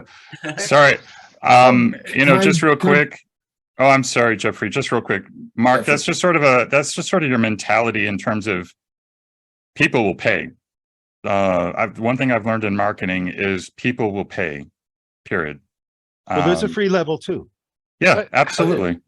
What about having a free level for sure, because I'm trying to also help underserved populations, and there needs to be a place. That's what I respect, Mark, and thank you so much. And I really appreciate you even thinking like that, and you're very humble in your approach. And so I want everybody to kind of keep that in mind. So yeah, maybe there is some sort of perk affiliated with venture starters that we could pay for. Absolutely. So, but again, how's it going to benefit me? Let's talk to the selfish person. Everyone's selfish in some sort of respect. So but yeah, let's add value, let's make it beneficial and add personal and professional growth. But thank you so much. How about having a Telegram group on the side so that people can ask questions and ask questions and leave links, or just a Telegram group? I just want to know, everybody is making this thing more difficult. And then what it is, exactly. Yeah, I agree that it really is starting to be, take on a life of its own. And I appreciate initially Mark taking this venture on. For many of us that, we don't have these types of, luxuries to be able to even do this. I mean, some of us really are deep in the trenches and deep in the weeds and kind of bootstrapping and don't even really have the boots. So if we can keep it simple, and if there are those that have that kind of elite status and are at a certain level, maybe they should have their own branch of this aspect. That's not to say you can't have an advanced venture starter, a mid-level venture starter, and then kind of the beginner level. So at least premium. This way, you don't have people that are feeling like completely overwhelmed, and those that are just not really interested or beyond that level. Because this is like my first, and I think Justin did a great job. I came in towards the end of it, towards the middle of it, but it was very interesting and engaging to be able to talk to people who could provide me with ideas, but also, from where I'm operating, I could at least provide them with some type of ideas. So I don't want it to get but when you're talking about a premium level, you're discounting all these other people that are just beginners and they're coming in to learn from other people. And I can afford. No, I agree, John, because I'm at the beginner level, but everybody's talking about fine tuning, and they're talking about methodologies and IE that I have no clue about. But if you want to tell me about grassroots, you want to tell me about dealing with somebody who's homeless and on the streets, that's where I am. I don't really have a lot of time to be kind of you know, the telegrams and the avatars, and I you know, I can send a telegram, and I think Avatar is a movie. That's all I got. And honestly, when it comes to what Matt's saying, I absolutely agree. And not only that, you know, I think that we should stick with the KISS method. Let's keep it simple, right? I think one of the best things we can possibly do is whoever is moderating in any room, they should have a video in the back that has a 2-minute clock, and it runs down while people are talking. But and when you it know goes how off, to do that. Toastmasters. Total Toastmasters. There's several ways to do that, I believe. And I think there's a way to do that in that regard. And Why don't we try that? I think he's got a great idea. Why don't we try it? Give it a whirl. I don't want to go into pay and premium and all these different things, because we're going to lose great information from a lot of great people that have great ideas. A lot of entrepreneurs don't have money. Remember this, that they don't have money. So again, it's bringing them exposure to us who we want to invest in, right? And that's why I'm saying, all I'm saying is, again, if we're breaking into the breakout rooms, whoever the moderator is, maybe I'm sure there's a way to do it. You set it up, so there's a video, there's 2 minutes in the back, everyone works their way through that. Guys, can everybody please take a break? I want to throw an option out here that nobody's talked about yet, okay? There's two things that nobody's addressed. One is continuation of conversation. There are people that have great ideas that are here 1 week and gone the next. I think we need to break this into what is our goal, okay? Because this whole thing, as Mark has said, is about networking, not about pitching and pitching feedback. So there's two things that we can do that's extremely inexpensive to no cost at all, okay? One is we can use a listserv for the rooms so that people can communicate all throughout the week. They can communicate at their convenience. They can respond to each other based on ideas, and they don't have to show up exactly on Wednesdays if they can't, and fear of missing out. Okay, a listserv can be set up. I mean, I can put a listserv on my server. It doesn't cost a dime because my server and everything is paid for. Okay, so we can create list servers by room or by topic, and that allows everybody to communicate as they feel they want to at their convenience. What is a When listserv? we get together on Wednesdays, we can determine the hot topic that needs to be discussed or the investment relationship that we're trying to accomplish. I don't know, that's a limitation. You're limiting what Mark really started. We all love Mark. He's done a tremendous job. I think we really And I want to keep take the what we have networking and make going it so better. it doesn't have to happen just on. I think Wednesday something. afternoons. I think something else to maybe piggyback off that, but also to try to maintain the really the status quo of this is maybe celebrate real life connections, because what I'm finding is people like what's going on. You meet, and it boiled down to really being. I mean, some of us are really in the trenches and really need, and it's almost becoming a fit and popularity contest. So I'm interested if people are really looking to invest, and I understand people have their contacts and this and that, but the way I feel like if Mark Zuckerberg came here today and you didn't know anything about Facebook, in this room, I feel like he could get overlooked. Right, exactly. That's why. And I'm wondering how do we really? Yeah, that's why everybody I have needs to have traction. the I have opportunity. account receivables. I need 50K. So how do we make it where, free or not, people are really walking away with real? That's a great It's allowing everybody value. to introduce themselves, but not get bogged down in the room with additional conversations. Again, conversations don't have to happen when we're trying to learn who's in our group and what they have to offer. I think everybody should be able to pitch what they have to offer. But when you get a business connection, since the chat room doesn't work, go to the listserv, or where you can have the bigger, deeper conversations where we all can learn from each other, and not take up the Wednesday timeline. I kind of agree with that. I'm sorry, I was going to say just real quick. I kind of agree with that because in the breakout room, like I said, I respected Justin for making sure that everyone had the opportunity not to pitch in the main room. But like Dwayne was kind of saying, it's like maybe those breakout rooms really just need to be conversation and not pitch. Yep. I don't know how you would do that, but and maybe you have some sort of topic that everyone discusses, and through that, because that's the only way that you're going to get around the pitch, is there's no pitch in the breakout room. It's conversation and connection. And then you have these other things like where the video pitches and stuff, and maybe that's a premium where you can have all the more, you know, the fancy stuff, but no, I think we need to have a balance between. Pitches should be limited to people. Mark, could you call on the people who have startups. their hands raised? There are a number of people who have hands raised, and we've been waiting to be able to say something. Yeah. So can we go back to the hands raised? Well, we will. I'm sorry, I just muted everybody. So yes, we'll start with the front of the gallery, which is Rajiv. Go ahead. Thank you, Mark. I'll basically just very briefly summarize some of the key points that I've heard that I think many people agree on. First of all, every room needs a moderator. The moderator should be, I guess, just enough to maintain the integrity of the room in keeping it to like a set 1 minute per person or 2 minutes per person. I was in a room where the person was having like an ongoing conversation with someone that took 20 minutes. I don't think that works, and I don't think that respects everyone's time. So firstly, we need a moderator. If we can have like that countdown clock, and I think it's a Zoom app that plays, so this way everyone is accountable and can respect that time that they use when they're speaking. I think that would keep things moving really smoothly. And also, I think everyone would feel that it would be fair. You know, there would be that certain fairness in the room. And I also agree that, you know, so far it's working. Let's just keep it simple. We don't, if people want to do the Slack and the this and the that, I mean, that's optional. But the way that we're doing it right now, just keep it like super simple. I think that's working so far. And if it ain't broke, why fix it? You know, I'll leave it there. Okay, Dwayne, you're in the queue next if you want to say anything. No, I'm good. I think I share what I want. You've said a lot. Okay, and Matthew, do you have anything you wanted to say?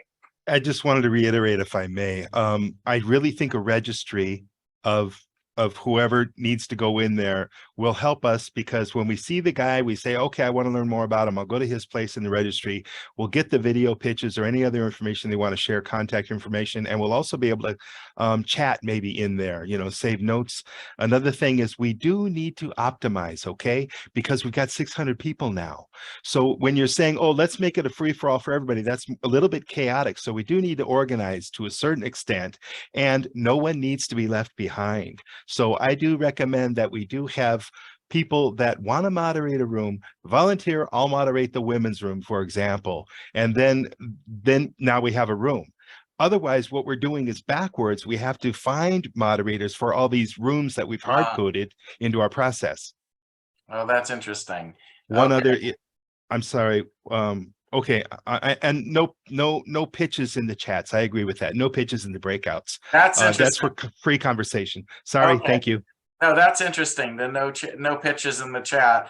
I mean, in the breakout rooms is very intriguing. Okay, up next, I don't know how to pronounce your name. I'm sorry. I just see Agatek, so I don't know what your name is. Yeah, my name is Jose Carlo Burga. You know, like, and I totally agree to maintaining the system as it is, because it allows people not only people from the US that is all over the world that is looking for a small capital, but also people that belongs to specific groups. Like, for example, the Spanish population in the United States, and all the creativity and the funding needing that is in that section. You know, like we have to continue keeping the system as it is. And what I would like is, of course, as everybody else, is to see maybe facilitation of the follow-up, because it's important. You know, I'm here to invest. I want to invest money in agriculture. So, and I want to connect people that have needs with other investors. So, you know, like I need the follow-up. I get that. I get. We do need something that is better, so that after the events, you guys can find each other. I'm still open to finding platforms that are already in existence that I could just, you know, leverage, because I can't afford to create custom software for our community. It's, you know, that's not really a good idea. Yeah, Joseph, you're next. Thank you, Mark, and thank you, everyone. This is valuable. Somebody mentioned something about the pitches and the breakouts. I think that's great. I mentioned that in our breakout, and Daryl and I actually had a conversation about it. You know, because I got a lot of hate mail, for example, for just trying to put out, but you know, my logic is, you know, hey, this is downloaded, you know, you can download it and you can go back and see kind of who you want to interact with. Maybe to answer Jose's question as well, maybe every time that we log into Venture Starters, maybe some, you know, at some point we can maybe fill out a free Google Doc that basically says, why are you here? Are you an investor, X, Y, and Z? And that is also what gets generated to everyone. Bless you. You know, maybe that's a quick fix. As far as the network, I'm affiliated with something called Go Local, and it's literally a facilitation of events like this. It's extremely valuable. It's innovative, whatever. I would love to expose you to it and actually maybe make that introduction at some point. One last thing, someone mentioned something about South America. I have a lot of African contacts who actually would love to do something like this. So maybe we can eventually look into maybe including other continents where, again, we're opening investors to other entrepreneurs around the world. So I'm thinking a little bigger, but thank you guys for everything. Okay, good ideas. Howard? You're on mute though. Howard, you're gonna have to come out. Yeah. Mark, can you hear me? Yep. Mark, thank you for putting this on. And I'm bringing a little bit of a different perspective because I write software, and over the last decade, I've personally, with my own fingers, spent over 3,000 hours writing video conferencing software. And that's part of 50,000 hours in the last 51 years writing software. About half of my career has been writing software. And the other 50,000 hours is doing everything else I do. And the thing that I want to say here is that I've been solving problems usually in a calmer way, but you've just been hit. You've been bombarded in the last hour since the breakout rooms with all kinds of feedback. And I hope you can just take a breath, because it must be pretty intense sitting where you are, Mark. It's exciting, actually. I'm so, what I hear is passion from you all to help. I love that passion, even if we don't know the exact best ideas. Go ahead, Howard. I'm sorry. Well, the passion that you're hearing is real demand by real people for value, but there is not a good way of getting the value because so many people have so many great ideas and different things that they want out of this, and they're projecting their Rorschach. Now, chaos can be fun, but also chaos can be frustrating. I have been organizing tech-related events for 42 years, since 1980. I started the graphics gatherings in Palo Alto, where we launched the digital media revolution in 1980-81. And I have been doing physical and then online events using whatever is the latest platform of the time for 42 years, at least one a year. So I have some knowledge about what's going on in this conversation. One of the things is free is important for starving entrepreneurs. Many of the people are coming to your event, Mark, would not pay a penny. They would only come because it's free, because they've got a whole bunch of mouths to feed doing a startup. It's got to be free. So we've got to look out for those people in anything that's designed here. Then a lot of people are pitching their own idea. Well, do this, do this, do this. And it could be a listserv, a registry, use a Google Doc, could do this, this, this. And it gets to be very fragmented. And before long, it becomes a nightmare, because not only do you have N different fragmented systems, but you have an N squared complexity of potential integrations between the fragments. I can say much more on that, but it's really an important point. Software integration is expensive and difficult, and getting a whole bunch of fragments can be many problems.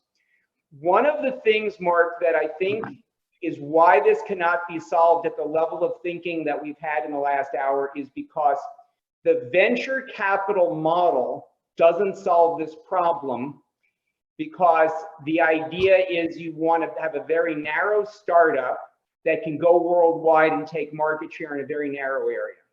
Amen. Jesus. Ever since Bill Gates popularized packaged software as a product, and then the venture capital community moved in and funded it, there has been the death of custom software. And so, Mark, you made a comment a little while ago saying that you can't afford custom software for the community. And I agree, you cannot, and you should not. But there is a solution once you understand the dynamics of modern custom software. And I started out in custom software in 1975, and my first business in 1977. The solution is this. And Mark, are you still there? Because you're I am not, but I mean, you're welcome to pitch your solution, but I hope you and I can get on a one-on-one call. All right, Mark, I'm going to drop it I think now. that it sounds like you have like an hour's worth of wisdom to share, and I don't know whether we have enough That's time. right. That's right. Mark, how do we set that up? So, okay, so the only place my Calendly is located at the moment is on the bottom of the landing page for marknovember.com. So if you I just started that website last Sunday, and if you just go there, you'll see and I'm sorry I don't have a lot of openings because this event, but nevertheless, I'd be interested in talking to you, Howard. Mark, one last thing. You and I are first degree connections on LinkedIn. Can I just message you through LinkedIn? That too, yeah. Thank you. I'll message you through LinkedIn and after you've had a chance to relax from this. Thank you. Great. Vamsi, you're next. If you have anything else to add. Yeah, no, I think I can probably help summarize the whole feedback here in two aspects. One, I do think we need a registry of participants with a brief profile, like keep it simple, like Howard is saying, no N-squared integration and all that, just a pure registry saying, oh, this person, here's the 2-3 sentence description and a link and a contact information if they are willing to share. That's the first one. The second one, regarding the rooms and the breakout rooms, I think we need a 3-tiered structure. One, the main room, obviously 2-minute pitches for an hour. I think that's, everybody sees value in that. I think the next 2 stages, what I'm hearing is, it follows the typical venture model, right? You do the elevator pitch for 2 minutes, and then you do a little bit detailed 10-minute pitch to a more select audience that are interested. So those are what we tried today is some predefined rooms saying, okay, if you are a B2B business, go here. If you're a B2C business, go here. And those can be probably limited to about 10-15 predefined rooms where, okay, each participant gets 10 minutes to do maybe even do a pitch deck.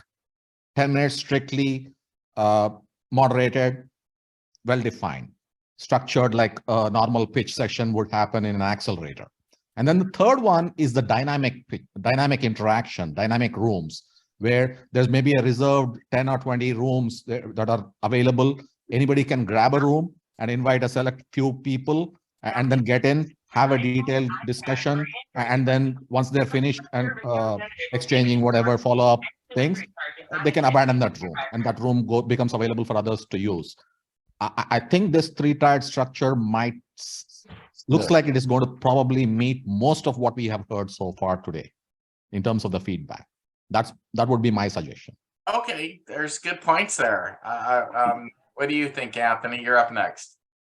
Yeah, Mark, it's my first time here. It's a great event. I think my suggestion would be, because of just from hearing what everybody's saying, for the kind of offline component, not to cost you anything, and it's already out there for communities, is I would create a Reddit group for kind of everybody in here.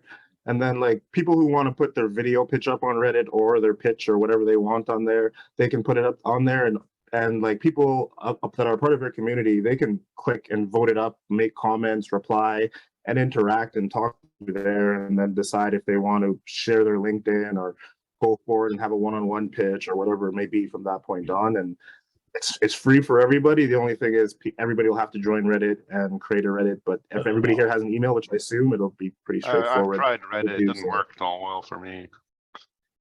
I've never been on it, so I don't know. Fair but it's worth it looking into. Fair. David, It's free and it exists for communities, so I just think it might be an option. No, thank you, Anthony. I appreciate you actually being engaged and, participating. David, what's your thoughts? Hey, Mark. First, I'll thank you again so much for doing this. I try to be here as much as possible to support. I think we want a positive outcome for you. If you want to build a venture capital fund, great. Let us know how we can help. And then the part two on the main room, keeping the main room live and just letting people pitch until everybody's got a chance to pitch is fine. After an hour or whatever period of time, you can say, okay, everybody can go to breakout rooms. If you want to stay here and pitch, you can stay here and pitch. And then that will kind of kill two birds with one stone. No pitching in the breakout rooms. And then as people filter out of the breakout rooms, if they want to go into their little subject area, then that's great. And then, of course, you've already heard the feedback about the moderators. So let me know if I can help, or if you want to check out that other platform. It does solve most of the problems. It's more complex software than just a simple Zoom 2, though. I'll check it out with you. Great. Thanks. Daryl?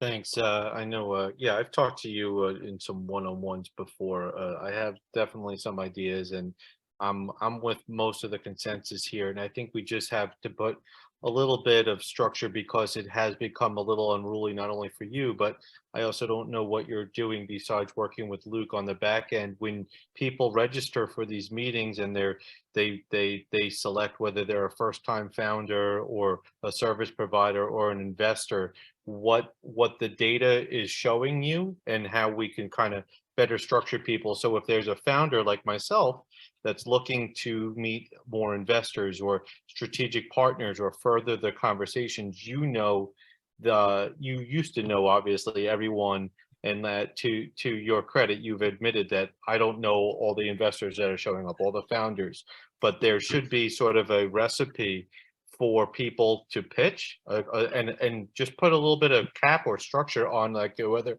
there's a time limit in a breakout room, whether it's 1 minute or 2 minutes, we cap it. I also think that everyone shouldn't just sit in one breakout room. If there's a chance for others, because you decide to cap it at 20 people, let's just say, that can come back to a main room, and then you open the rooms back up, and then as part of the protocol is you should check out another room, or if you go into this room, you have to stay quiet. I mean, so there needs to be a little decorum and a little bit of thought behind when you open the rooms, that sort of the interest level, and you also know where the focus can be. But I'm also happy to help in moderating, obviously, to some of the points. A lot of people think a little selfish and self-serving, but I think as a good, community person and someone that wants to be fair, I'm happy to, help you formulate, some structure in these rooms. But there's definitely some people or strong personalities that can certainly take over a conversation, or they're in a good side talk that you would want to like bounce out and take it to an offline meeting, and that doesn't always happen. So again, I know there's lots of good ideas here, but I have some tips and tricks, and as an operations guy, I can certainly share those with you on a call. I want to get on another call with you, Daryl. Thanks. Knock, what do you think? Well, so I have experience a 10,000 group Women's Speaker Association. So I host these events every month. And what we do is we do have a moderator. We do have rules of engagement. So we always define the rules of engagement. So rules of engagement, moderator assigned 2 minutes, everybody. We have a timer. We also have what we say is who you are, what you do, what is your ask. You don't pitch, you say who you are. So then that's where you get to engage with each people and know. You put your contacts in the context and you reach out later on if you're interested in what person does. In addition, I mean, I have over 6+ businesses running at the same time. I'm also a fractional CFO for 2 companies, startup. So I know business, I'm a CPA and all that. So I do have many experiences in different platforms, Band, Telegram, Slack, etc. And what I find the Band app is the best platform so far. where you're able to, put, events, communication files, things that you can manage. A group that's getting about to be kind of this size, be very big. In addition to that, as your friend, I know that we say keep it free. There's a cost to doing business that Mark is incurring to help support the community. So if there is a membership of $10, per person a month, that will help support that, Mark being able to keep the group going, because there's staff involved. There's a, subscription that he has to pay for, all these little things that's out of his pocket someone has to pay for that. So if people who are really interested in their business, it's a business expense. $10 is very cheap. 300 people, that can pay for the support that Mark can get to keep the group going, right? To keep support with all these things. There's a cost to it. So as a CPA and accountant, I'm protecting Mark here. Well, thank you. Knock and I sit on a board of directors of a company together, and she's one of the most impressive people I've met in years. So for the rest of you, if you need some good ideas, Knock is absolutely worth talking to. And thank you for those. Well, you and I will talk further about all of your ideas. Bruce, what's your thoughts? Well, it's very simple. I've listened to a lot of great ideas, and I want to tell you, most of them are going to put more administration demands on our wonderful leader, Mark.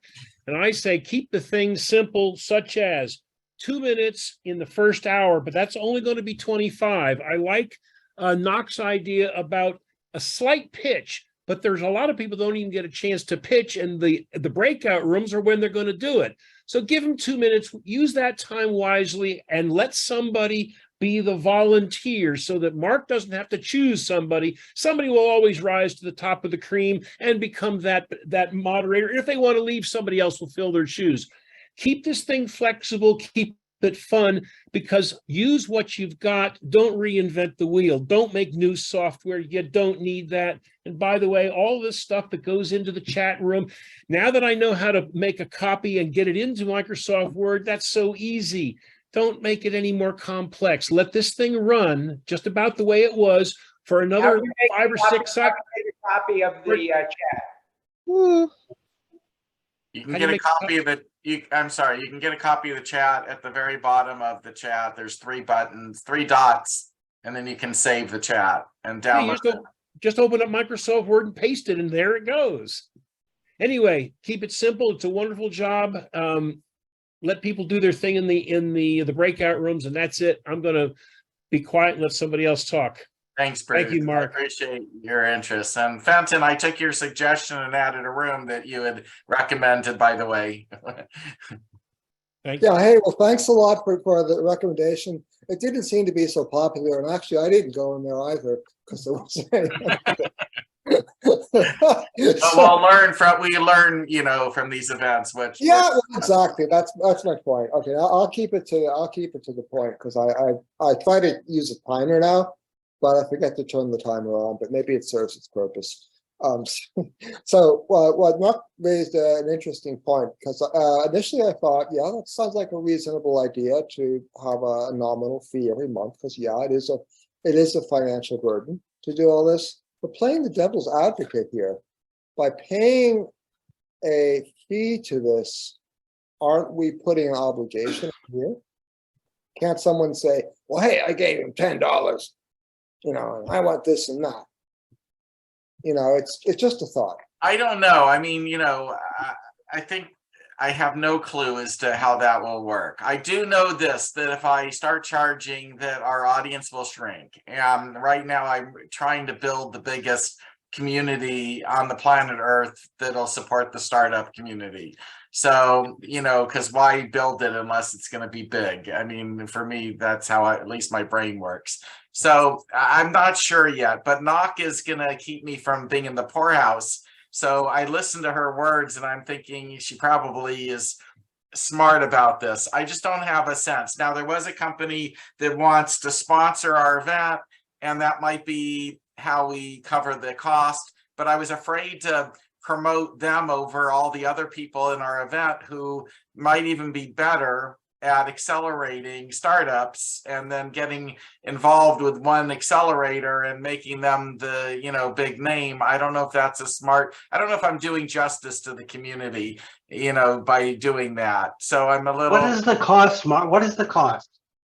Well, I mean, in reality, I'm hiring somebody full-time to help me build the community starting on Monday. So I now have, you know, just that alone is going to be $5,000-6,000 a month. And I mean, you know, and the Zoom expenses, you know, the real license I want is going to cost me $6,000 a year.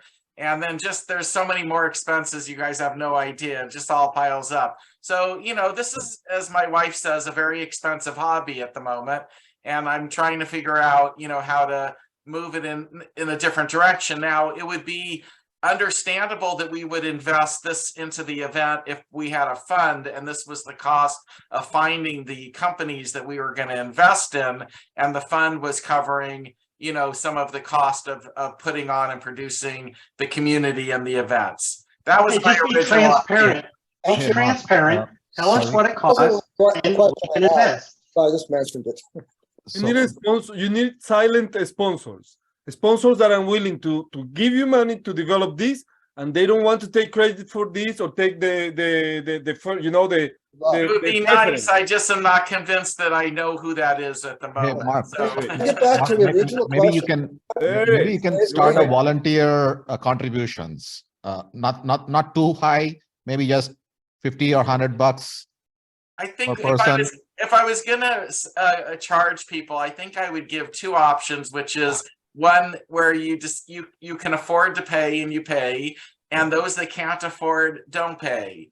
And you know, exactly. and see where that might lead, because I don't want to, you know, I want to help spring forward inventions and innovations that I have seen that are in the hands of people who don't have 25 cents in their pocket right now. So we have garage inventors that actually have solved most of the world's problems, but they can't get out of the garage. So I don't want to be the one that actually is creating another barrier as to why they can't. I want to be the pathway out of the garage. Yeah, I used to. I completely agree with that. I used to say all along during my corporate career that innovation doesn't come in a structured way. By definition, innovation is unstructured. Are we still not going by the hands I'm being sorry, raised? Fenton. Mark took all my time up. Hey, what can I say? Fenton. I'm Did sorry. you have anything else to add, or we'll move on to Greg next? Because Because I appreciate that you're all staying here so late to help me out. Thank you so much. That's all right. Because that was just an aside that I noticed that occurred to me.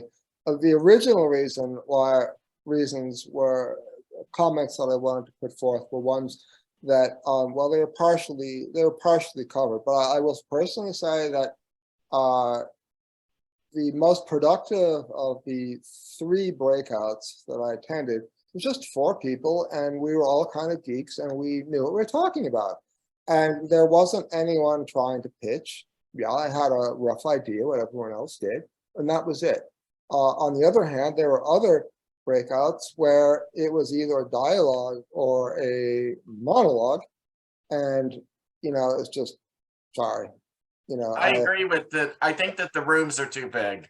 I think if the rooms were 6 to 8 people, a lot more would be accomplished. That's my guess. Right. And then also there were other complicated questions that have been going back and forth, not as well. Should we how to structure, how to deal with those questions? And some people were obviously IT geeks, and they proposed correspondingly complicated solutions to this. Others said just keep it like it is.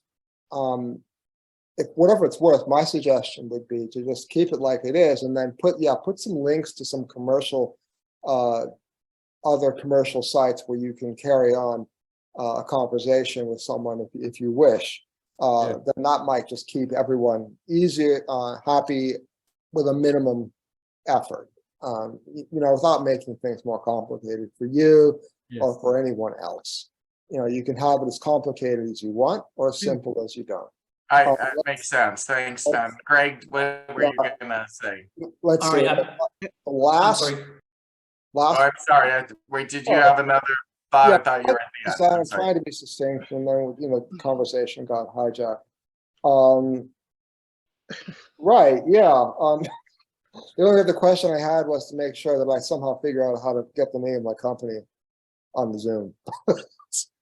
So that's it. That's it. And I don't know how to do a bunch of that, including the best suggestion is this clock idea. If anybody knows how we can put a clock in a breakout room, not the clock that's in the main room. There is a clock that is available through Zoom, but I don't know how to do a clock in breakout rooms. Greg, maybe you're the smart one in the room that'll show me how to do that so we can include that. I don't know. Do you see in my upper right-hand corner?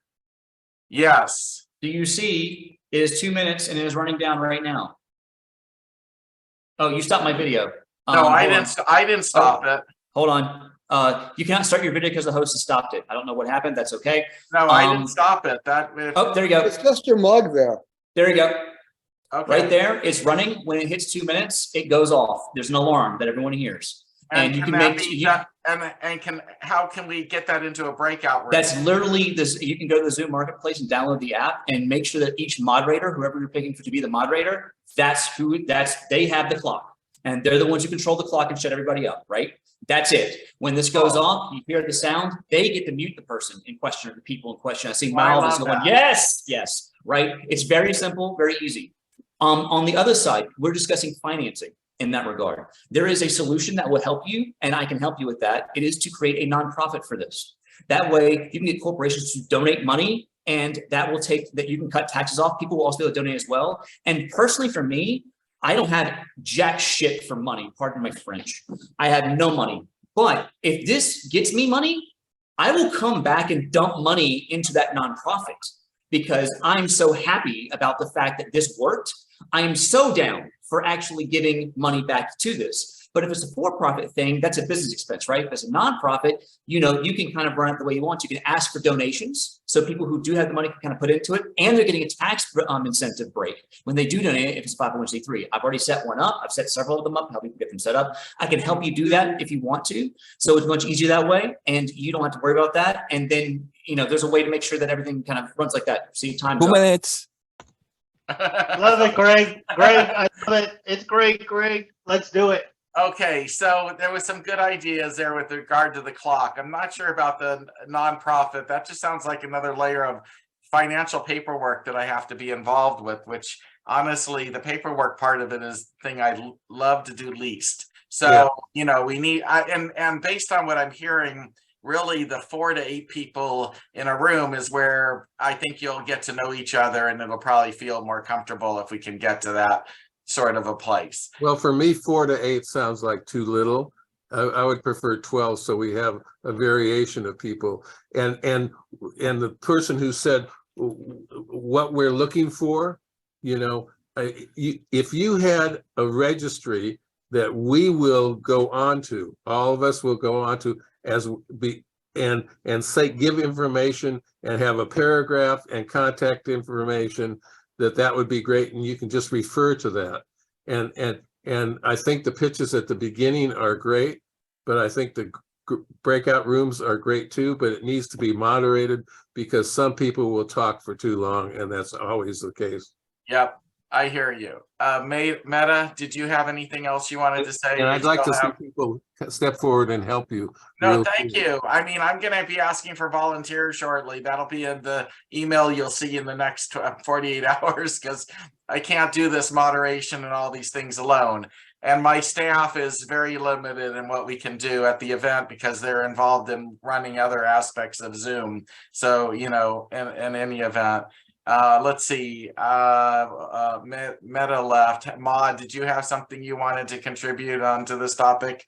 You have your hand raised. So yeah, Meta is back. I don't know if she wanted to take the stage quickly. Yes, real quick. I'm sorry. I'm kind of like Katie, but I'm in the reverse. I got caregiving, so I have an adult that could be all over the place. So forgive me, but God bless the parents and the shoulders that we stand on. But I did have some thoughts, but I think the discussion was kind of circling in the area that I was hoping that it would kind of go, because I do agree with kind of keeping it simple, keeping it inclusive, and keeping it diverse, but not, overtaxing you, Mark, and and your team, at the end of the day.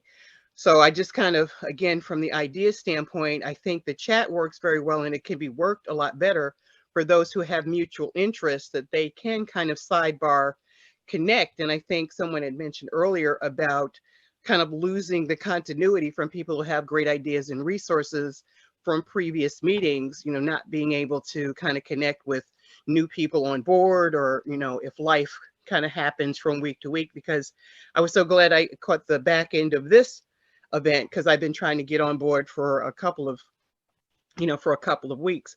So I'm just hoping that we're able to kind of keep the discussion going post the meetings, and really be able to showcase the collaborations that actually occur, the funding that's been made available, and the resources that one may have that can benefit somebody else. So, I think with me, with the media background and the marketing background, just being able to kind of keep that together, maybe through some type of venture starter newsletter, or just kind of updates or news breaks. I think if, for those who have the more technical skills to be able to do that. And like I said, just kind of having like that running ticker tape that, the agriculture, connection, and business X and business Y were able to, connect, and that there was a $2 million deal. I mean, whatever, however we can do that, that really spotlights that. And yes, the clock, great idea. I mean, they do it in government when you're talking about millions of dollars, and, they give the constituents 3 minutes to talk, even though the legislators can talk for hours and say absolutely nothing. But I think it's important to kind of fine tune and respect people's time, but also provide an opportunity and open forum for a sharing of ideas, at all levels, and really celebrating, the connections and the collaborations that kind of happen from here. So that's kind of what I wanted to say. Thanks for your contribution and ideas. Maud, you're up. Well, first of all, I just wanted to thank you, because last week I did took the stand, and I met a potential mentor, and I'm very excited about that. I wanted also to testify that if this event wasn't free, I would have probably not have participated because of my financial situation. And I joined the gentleman that was talking about a place of a privilege versus a place of grassroots. And so I totally agree what he was saying. And lastly, I mean, everything is great. I think you're doing an amazing job with the amount of people you got tonight. The breakout room were decent. I didn't see any major conflicts. I think people need to also get crafty and type first and last name on LinkedIn and connect later on. One thing that would be free, simple, and probably easy to organize is create a Facebook group. I'm not sure if you have one. I don't. Yeah. I may need a volunteer to figure that out for me. If I have no time for Facebook myself. I think it's a pretty easy thing to do, just so people can connect, ask questions outside of the event, and then maybe volunteer for moderation and things like that. And then you can keep up everyone with what you do. So that's what Meta was saying. Newsletter is great. I am doing a newsletter, so it's on LinkedIn, and we have 3,100 people who receive it every day. Okay, cool. Except I only put it out 4 times or 5 times a week, because daily is a little tough. But nevertheless, if you want to be on the newsletter list, go to the Venture Starters LinkedIn page and sign up for the newsletter. It's free. I'll do that. It is helping, but I have to say that it's the email list that seems to be, and I'm sorry that I send so many emails out, but that is how we're getting our audience. And I wish we had 600 people here today. We had 400 and something. We might have actually had 500 unique people in the room at one period of time or another. But we usually end up getting twice as many people to register than show up. And when you give it away for free, and it's, it doesn't cost money not to attend, that's what I have witnessed is happening. So, we actually, when I last looked, we had 940 people that had registered. That was 15 minutes before the event started. We might have ended up getting close to 1,000, which was the biggest number we've ever had. I'm all happy with our numbers. Our growth curve is amazing. We're definitely moving this in the right direction growth-wise. But I'm frustrated, like many of you, because I want to use the time as productive as possible. I want people to just really get a lot out of it.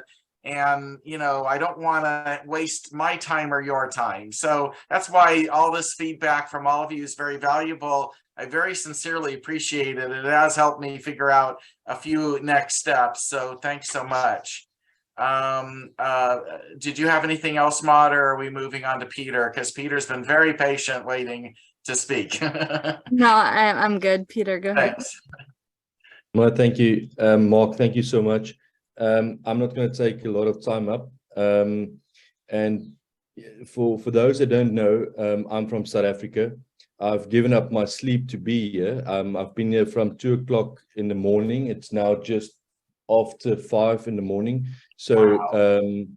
And I've not been here because of to find invest. This is the 6th event that I've joined now.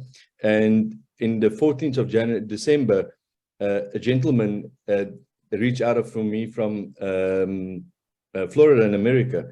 And there's a big possibility that they're going to be possibly investing into my business. And if it wasn't for this, and if this was a paid event or something like that, then this probably wouldn't have happened. And Mark, thank you so much for this opportunity. And regardless what everybody says, you've got something that's working. You've got more and more people coming on.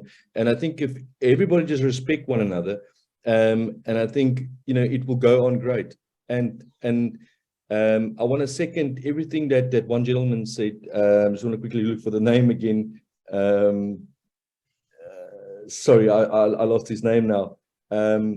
But I think you've got a really good system. Dwayne, sorry, it was Dwayne. I just want to say, I want to second what Dwayne said from a grassroots point of view.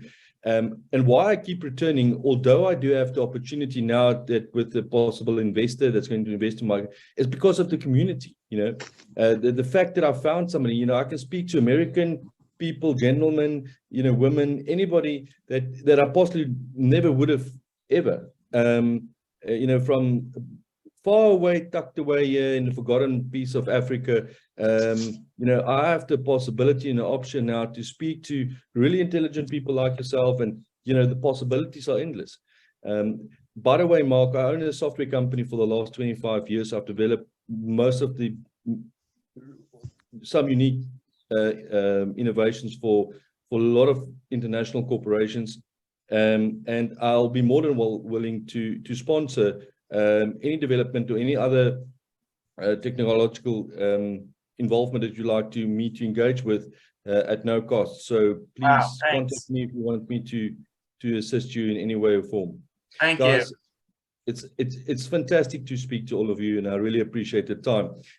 Lastly, I want to say the breakout rooms for the first time, it's nice to pitch, but having a conversation with someone,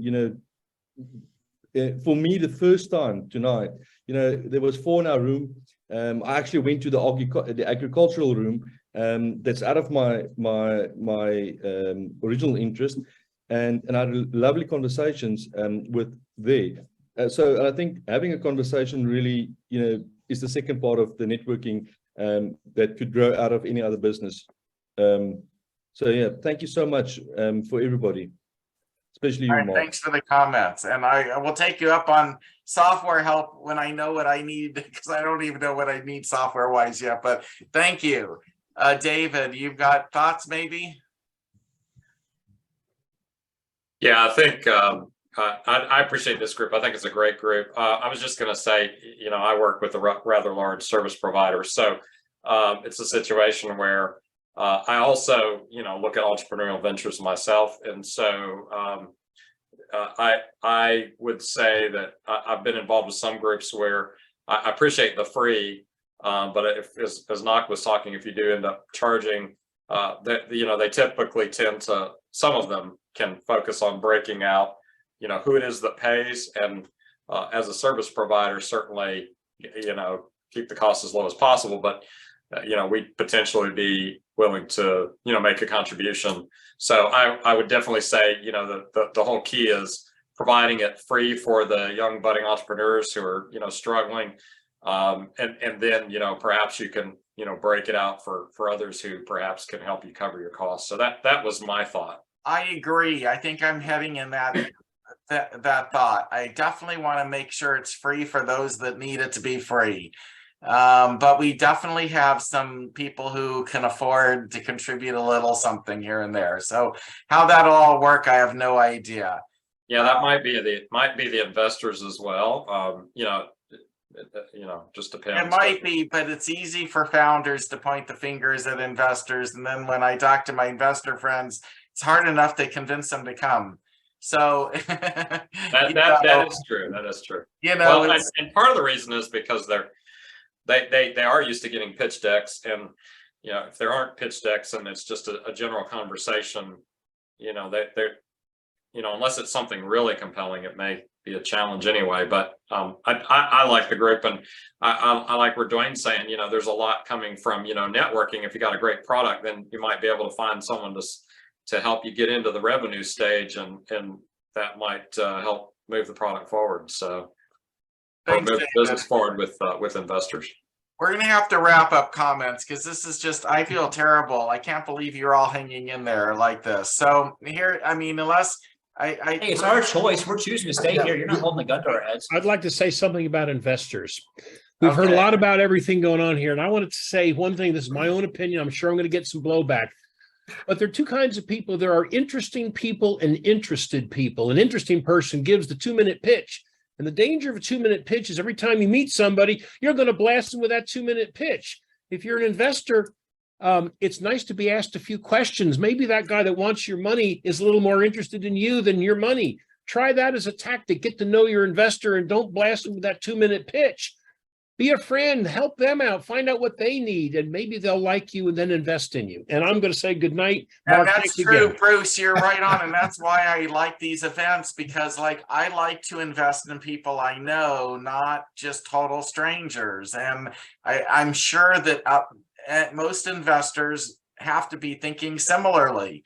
So, that's among the reasons why I wanted this to be an elevator pitch, because I learn more about people when they do a pitch and have to talk rather than they have memorized a fantastic speech behind a slideshow, which I've been Mark, you have many times. You have one great advantage. You have one great advantage. You have a face that everybody would like to get to know and have on your team. You're a very friendly, nice person. Well, that's so funny to hear. But thank you, Bruce. I appreciate all of you. Did you have a final thought, Matthew? And then David might have close out our meeting here.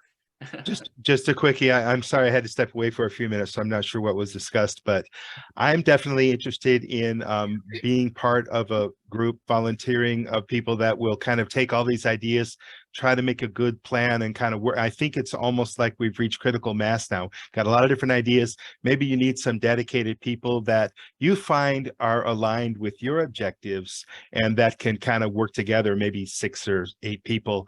And I'd be happy to volunteer to be part of that to help, put things together. I like to actually build an advisory board for venture starters. So it's I need to bounce these things off of everybody. It can't just be, my little staff and I deciding. I think that, and Matthew, thank you. I know you volunteered already. David, why don't you be our final comments of the night? I'm actually tired. I don't know about the rest of you. You're all heroes to me for sticking it out this long to give advice to our community. Thank you. David? Great. Yeah. So real quick, Mark, thank you again for all that you've done on this. Second, the actual real reason I'm here as many weeks as I can be here, which is not all of them, is because I want to help Mark November build his community. And my feeling, I feel I know him at least a pretty good amount. He wants to build this thing huge and big and whatever, global maybe. And so keeping it free for that is great. Having either an optional pay-in but I highly recommend sponsorships. Just pick the sponsors that are best and not hyper competitive or going to be onerous to people, right? There are tons of people that want to sponsor great communities, and this community and the word community, which somebody stole my thunder there right before this, I think that's the real thing to call it. It's not an event, it's not pitching, it's a community that you're building, and I think it's awesome. And so I want to do whatever to support you. I've been doing the same thing to support Jason Jacobson, a really good friend of mine, for over a decade at Founder Institute. If I had to make a financial decision, is this worth my time from a dollars and cents received as either an investor or an entrepreneur? The answer would be no, but because I love Jason and I want to help him succeed, I want Founders Institute to succeed, and we've helped a lot of companies be quite successful through that, not to see it very much, if any, dollars ourselves. So I look at it as kind of our, not charity, but charity work, whatever you want to call it. Good community service, community, putting time in to help the community. That's how I look at this. And if anything monetarily great happens, great. And if we can help some founder who's under-resourced, wonderful. We've done a great thing. And I think that's kind of what your That's main it. That's what I want to see happen. Dramatic and chaotic too. I want to see some amazing things happen for people who couldn't find it anywhere else except for in our community. That's my hope. Derek, I don't know, you still have your hand up. Yeah, I'm I'm here. wrap the event up, so make it very quick. Just quick. Thank you very much, Mark. I'm Derek from Ghana. It's 3 a.m. here in Ghana, West Africa, but I'm loving it. I love this community. I just want to say keep it going. Thank you so much. Thank you for calling in from such long distance. Thank you all. You are all really amazing people. We have a community with some of the smartest people in it. I mean, it blows my mind who actually is part of this. Thank you. Have a great evening. I'll see you next week. And maybe some of you will be volunteers. Thank you. Thank you so much, Mark. All right. Take care, everybody. Good night. Good night, everyone. Bye, everybody.